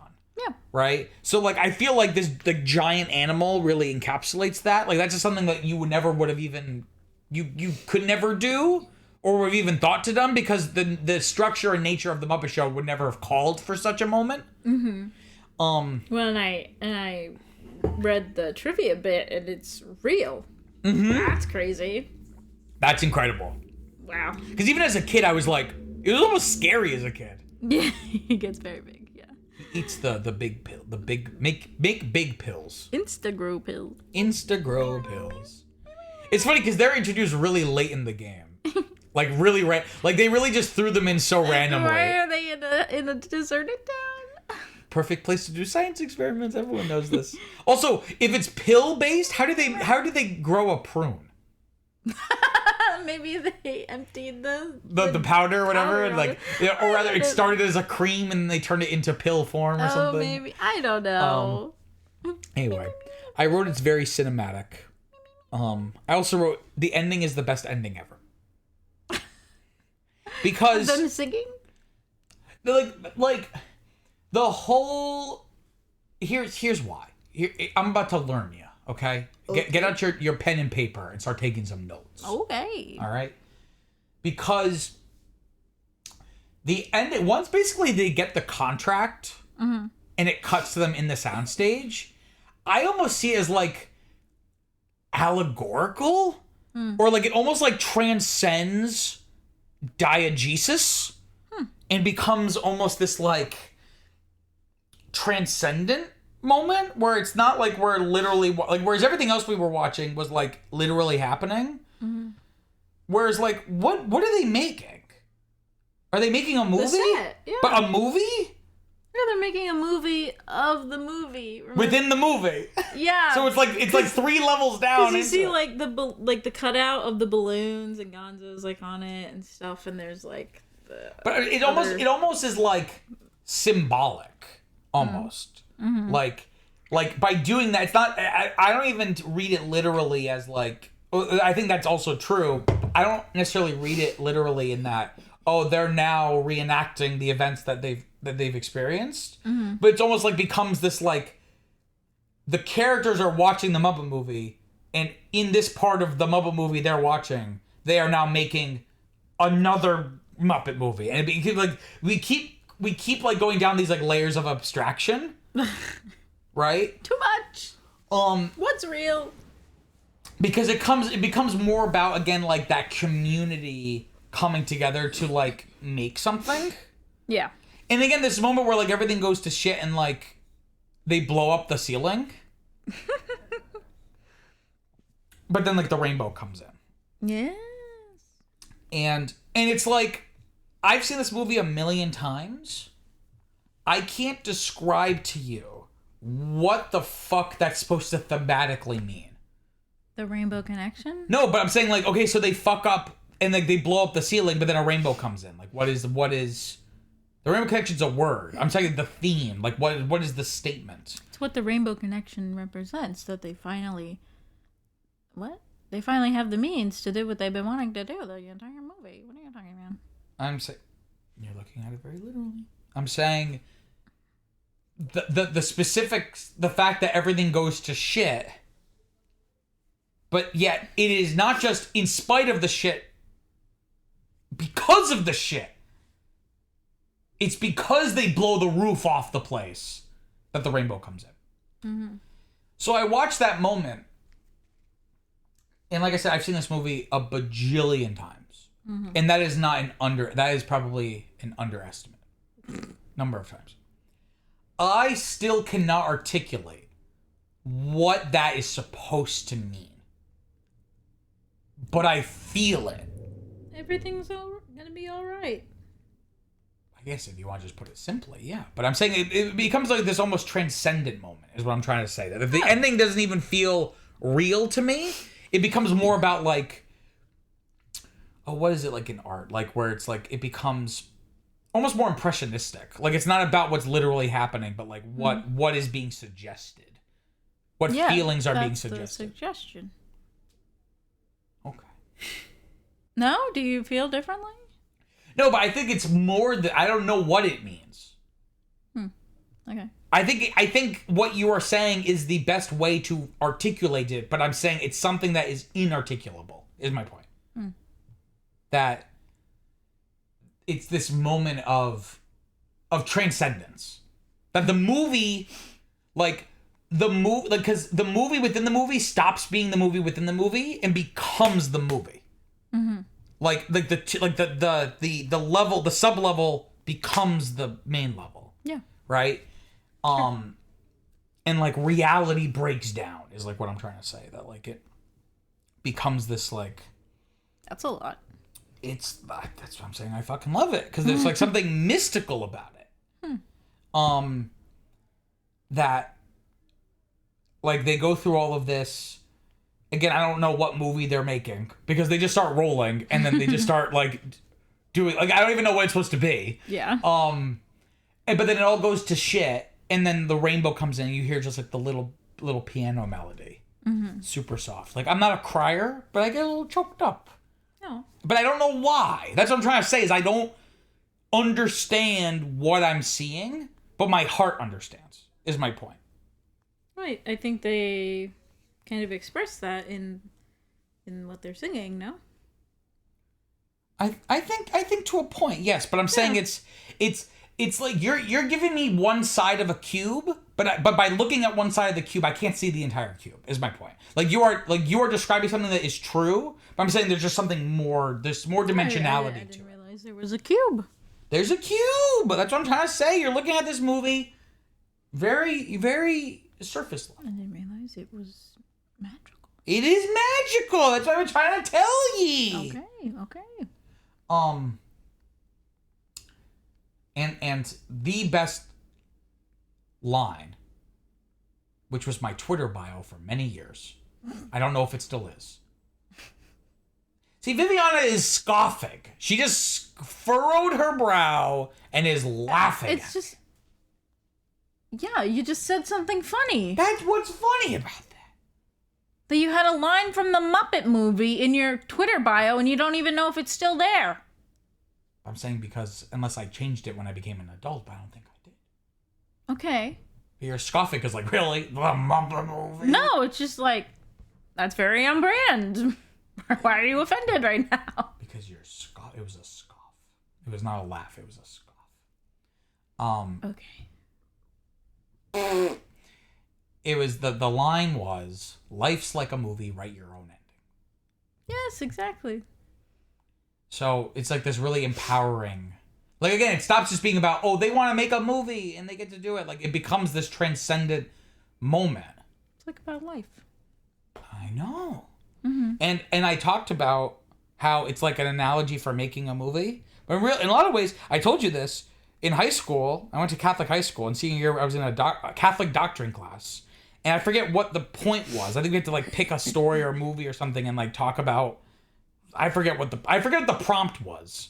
But I wrote an essay about how the Muppet Movie actually is an allegory, even if it wasn't intentionally meant to be. It can serve as an allegory for coming to God and building community, because it's about like it's about life.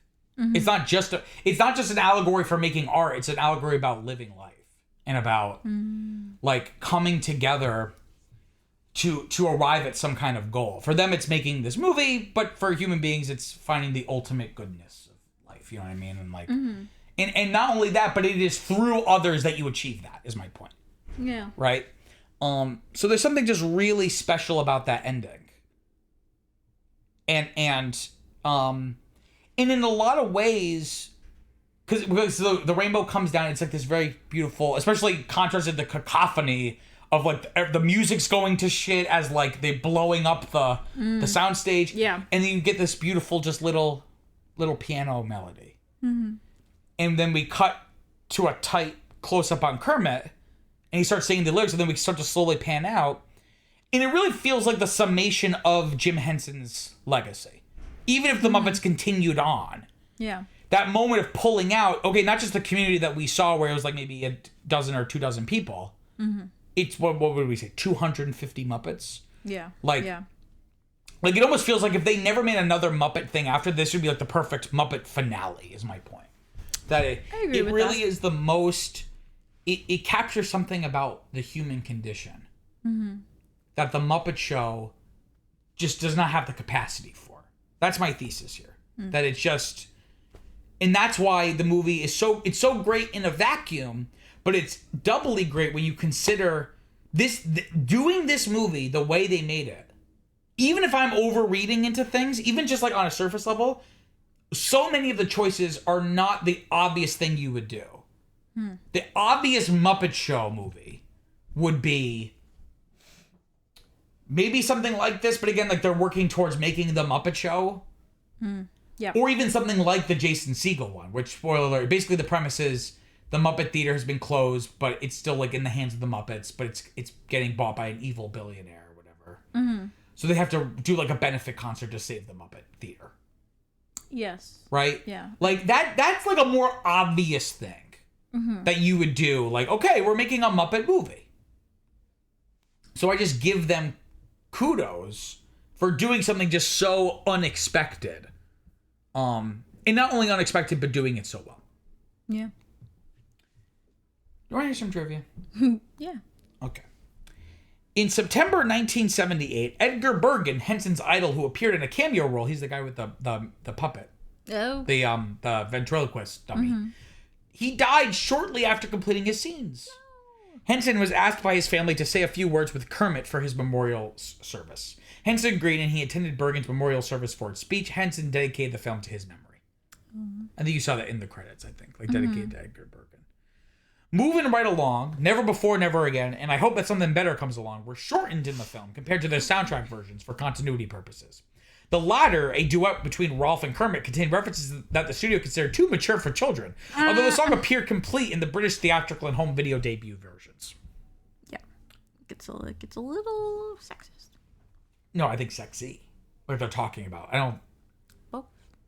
It's not sexist. It's talking about how love is hard. Can't live with them, can't live without them. He said he can't live without him.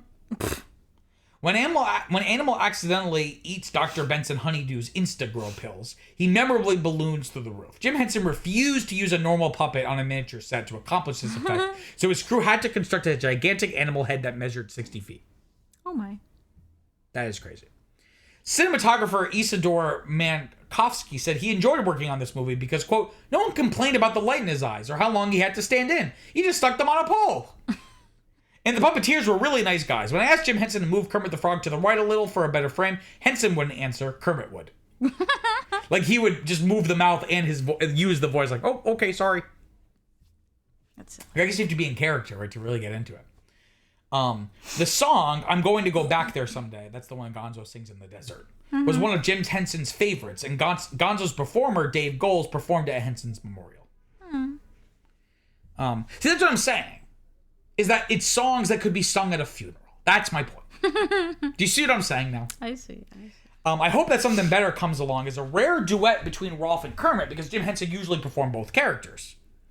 Kermit, a simple glove puppet, could be operated with one hand, but because of his design, Rolf required two performers. Henson's right hand would control the mouth, his left hand would control Rolf's left hand, while another puppeteer would operate the right hand, meaning that in order to perform both roles at once, Henson would need three hands. In order to achieve the duet, the two tracks were recorded separately by Jim and then combined into one. Henson and another puppeteer performed Rolf, who required a more dynamic performance, while Kermit, who had only had to sit and lip-sync the number, was taken over by a third puppeteer, marking one of the rare times Henson entrusted Kermit's performance to someone other than himself. Oh, wow. Very rare. Jim Henson very much wanted to direct this movie himself, as he actually considered himself an experimental filmmaker before he was a puppeteer. Executive producers Sir Lou Grade and Frank Oz convinced Henson otherwise, as the requirements of performing and developing puppet techniques that would allow the Muppets to interact with the real world would consume too much of his time, like we said before. This is something you point out during the movie that I had never seen before. Dr. Teeth has a picture of Big Bird attached to the dashboard of his bus. Yes, they're friends. What does he know about Big Bird? Have they encountered each other? This was the first movie based on a TV show to be preserved in the National Film Registry. Oh. I think in 2009 or something, or one of those years. Nice. For the scene where Kermit has a desert revelation, James Frawley wanted to include a shooting star in the night sky. So the crew attached a Christmas tree light to a wire on the soundstage, and when they got the signal, shot it across the set. I saw that. I figured it was just like compositing, like a little animation. I guess they threw a Christmas light, That's funny. Or maybe on a wire or something. Paul Williams was thrilled to be providing the music and songs for the film. He was particularly impressed with how much trust Jim Henson placed on him. Henson didn't even want to hear the songs as works in progress, telling Williams that he didn't need to hear them until the final recording session, as he knew he was going to love them. That's a lot of trust. Wow. Right? And that's another thing. Like, the songs are great, we already said that. But it's interesting how the songs can kind of stand alone. Like, they don't really feel like musical numbers. Like, they rarely reference the characters. Like, they could just be standalone songs. Yeah. Except for maybe Moving Right Along, because it's... But I mean, even that. You could... Like, they all kind of, like, could exist on their own, which I think does a lot for the film. That's not like, Kermit, will you come with me? Like, you know, things like that. Not to diss musicals, of course. The song Never Before, Never Again was originally sung by Johnny Mathis, like we talked about in the last one, but the producers did not think his rendition was as funny as Frank Oz's version. According to David Odell, shooting on the final number in the movie was delayed because Paul Williams developed a case of writer's block. Jim Henson asked Odell to come up with some dummy lyrics so they could block out the scene. When Williams heard somebody else was doing his job, he suddenly managed to finish the song quickly. Gonzo is ridiculed when he says he wants to go to Bombay, also known as Mumbai, India, to become a movie star. According to International Business Times, the Bollywood film industry in that region produces roughly twice as many movies a year as Hollywood. Jim Henson once said that they wanted Gonzo to dream of being a movie star in the least likely of places, unaware until this movie was completed that India produces more movies per year than Hollywood. When the film was released, The Muppet Show was the world's most popular TV show at the time, with an estimated 235 million viewers in 102 countries. Oh, wow. So that's what I was saying, is like, it was really popular. The film breaking sequence, you know, when Miss Piggy leaves Kermit after she gets the job, and then it goes like, and like the film. Yes. Well, that could happen with real film. It was meant to emulate like what it would actually look like when a film gets caught in the gate. Yeah. Because if the film gets stopped, the heat from the lamp melts the film. Mm-hmm. The film breaking sequence caused a lot of panic among projectionists who thought it was actually happening in their theaters. The distribution company started putting warning labels on the reels, but even then, some projectionists were caught unaware. Oh, wow. Right? Because if you're sitting there and then you see it, you're like, Jesus Christ! You don't know it's part of the movie. Because we take fourth wall breaking things for granted today, but like that was like more rare back then. You know what I mean? Yeah. The success of the film encouraged producer Lou Gray to step deeper into film production. Sadly, the Muppet Movie proved to be his sole success, as movies like Can't Stop the Music, Raise the Titanic, and The Legend of the Lone Ranger all tanked at the box office. Raise the Titanic. There had been Titanic movies before the Titanic. I would imagine that's about raising the Titanic. Oh, like a documentary. No, I think about like a movie, maybe with some magic. I know nothing. I know nothing of the plot. Do I have some critical reception? Yeah. So it has 88% Rotten Tomatoes. Mm-hmm. Why don't you read the critical consensus for us? The Muppet Movie, the big screen debut of Jim Henson's plush creations, is smart, lighthearted, and fun for all ages. Smart, lighthearted, and fun for all ages. Or, as the poster says, more entertaining than humanly possible. Nope. That's hilarious. Because they're not humans. Yes, of course. They're pigs and frogs and whatevers. The film received highly positive reviews in the United States. Roger Ebert of the Chicago Sun-Times gave the film 3.5 out of 4 stars.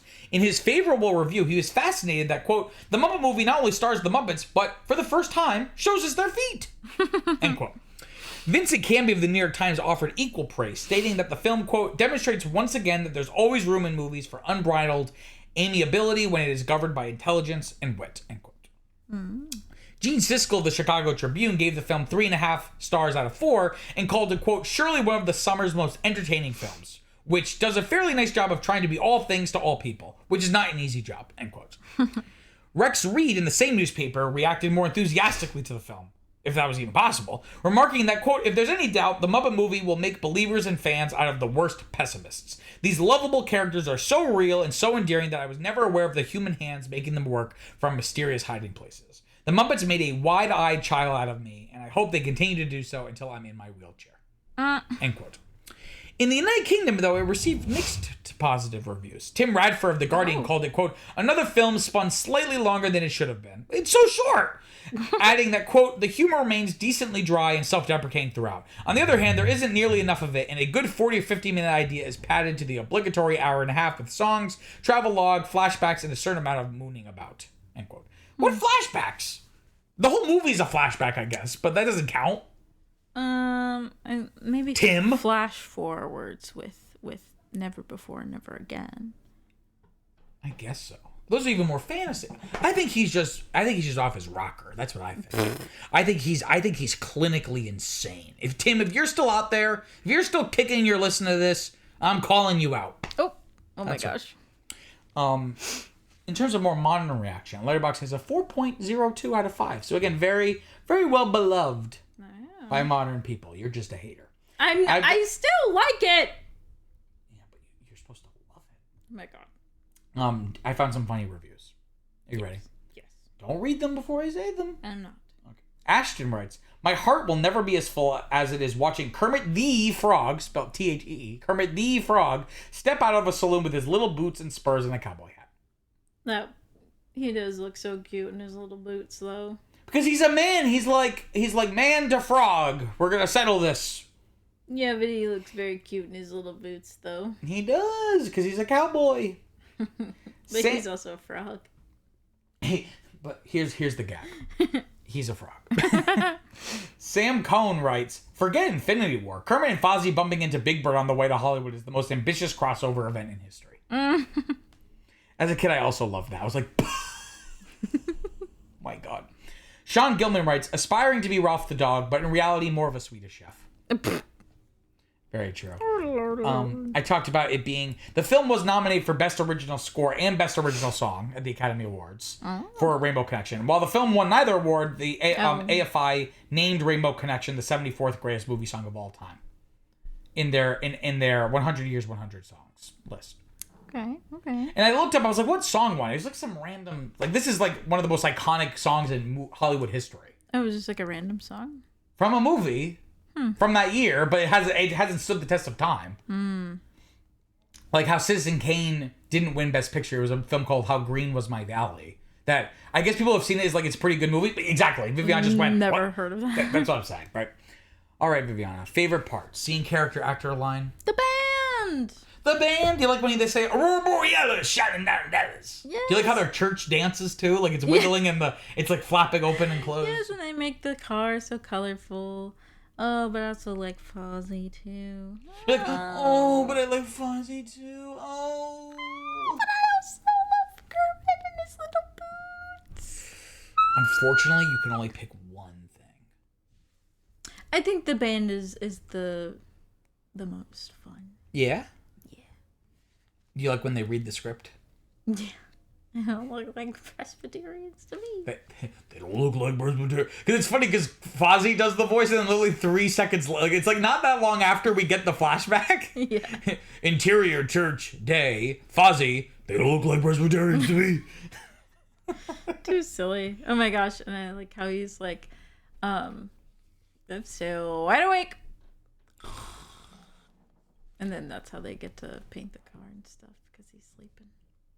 But then, well, they fall asleep, but then they wake up, and then they fall back asleep. Yes. When they're reading the script. Yeah. But those are the other funny moment when they first link up in the car, and Kermit's like, "Hey, why don't you join me? We could be a good act together." And Fozzie's like trying to play hard to get. He's like, "Nope, sorry, I only work as a single." And Kermit's like, "Oh, well, okay." And Fozzie's just like, "All right, you talked me into it." Yeah. See, Fozzie's so silly. Fozzie is you. Well, I've said it. Viviana is Fozzie Bear. Oh my frick. Literally the way he talks, the way he acts, the way he dances. Studebaker. Waka waka. when he does like a hula hoop motion when he's on the stage, that's like I feel like you've done that. When he was dancing in the Muppets Go Hollywood, that's like you. Yeah, or the just think of me as the dog that plays piano. Yeah. Oh my frick. Yeah. I have a lot similar qualities as Fozzie. Yes. You're both furry. Yes. You're both not funny. Or you try to be funny. Okay. Some people have said I'm hilarious, actually. Oh, you're hilarious. Yeah. Just not what you're trying to be. Oh yeah, like we walked by like a store that had the word depot in it. Viviana just went, Depot. Get it? Get it? Depot. I'm like, that's not a joke. There's like, I don't know. Like, it's funny that you're saying it as if it's funny. That's funny. But unless it's like some meta humor, I think you're just not funny. Depot. Depot. Oh, my frick. Okay. My favorite part. Can I say the whole movie? No, I guess I'll say, like, the ideas that I was talking, particularly the ending, right? Yeah. Like, and the ending isn't isolated. Like these ideas are all infused throughout, but really like that last sequence. Mm-hmm. Again, like it transcends. Like it starts as like, oh, this is like a fun Muppet movie. It's like, oh, this is like a really good movie. It's the end where it's like, oh, this is like the greatest movie I've ever seen. Oh, okay. And I think the fact it's one of my favorite, it's like my top 4 favorite movies, I think speaks a lot about me. Like it's very on brand. Yeah.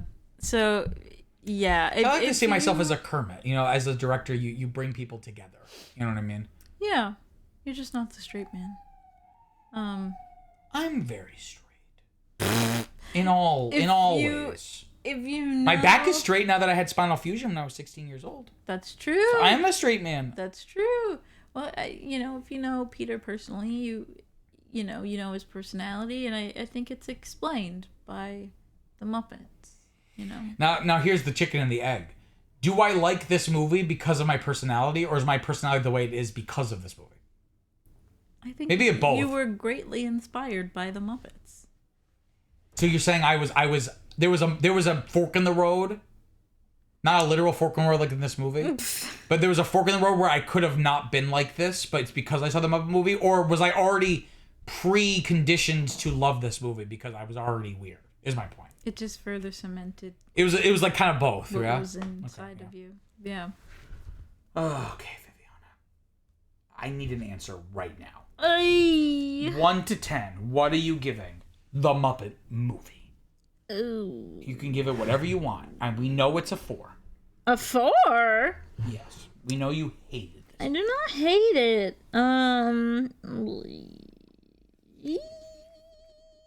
Hope. Okay, well, I was gonna say a 7, but then I see I put Emmett Otter as an 8. Yeah. And I don't know if it will be sacrilegious to do that. You can. Honey. You've already been very sacrilegious on this show over our 8 seasons. That concern is already out the window. But so I don't know which if do you like that's more? true. I don't know if that's true. Sure, yes. Why don't we... Do you like, which one do you like more? Well, they're both great for their own things. Okay, which would you rather watch?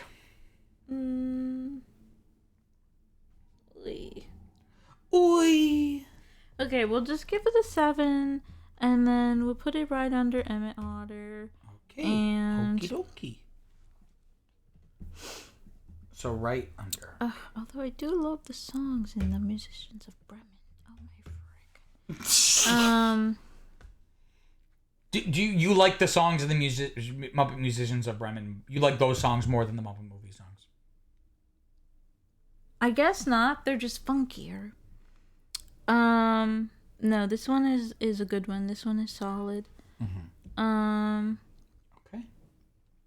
I think maybe Emmett Otter just wins out a little bit just because we watch it for Christmas and it's like a cute little movie that makes us laugh, but it's also heartwarming. But yet the Great Santa Claus Switch doesn't tickle the same ivories for you.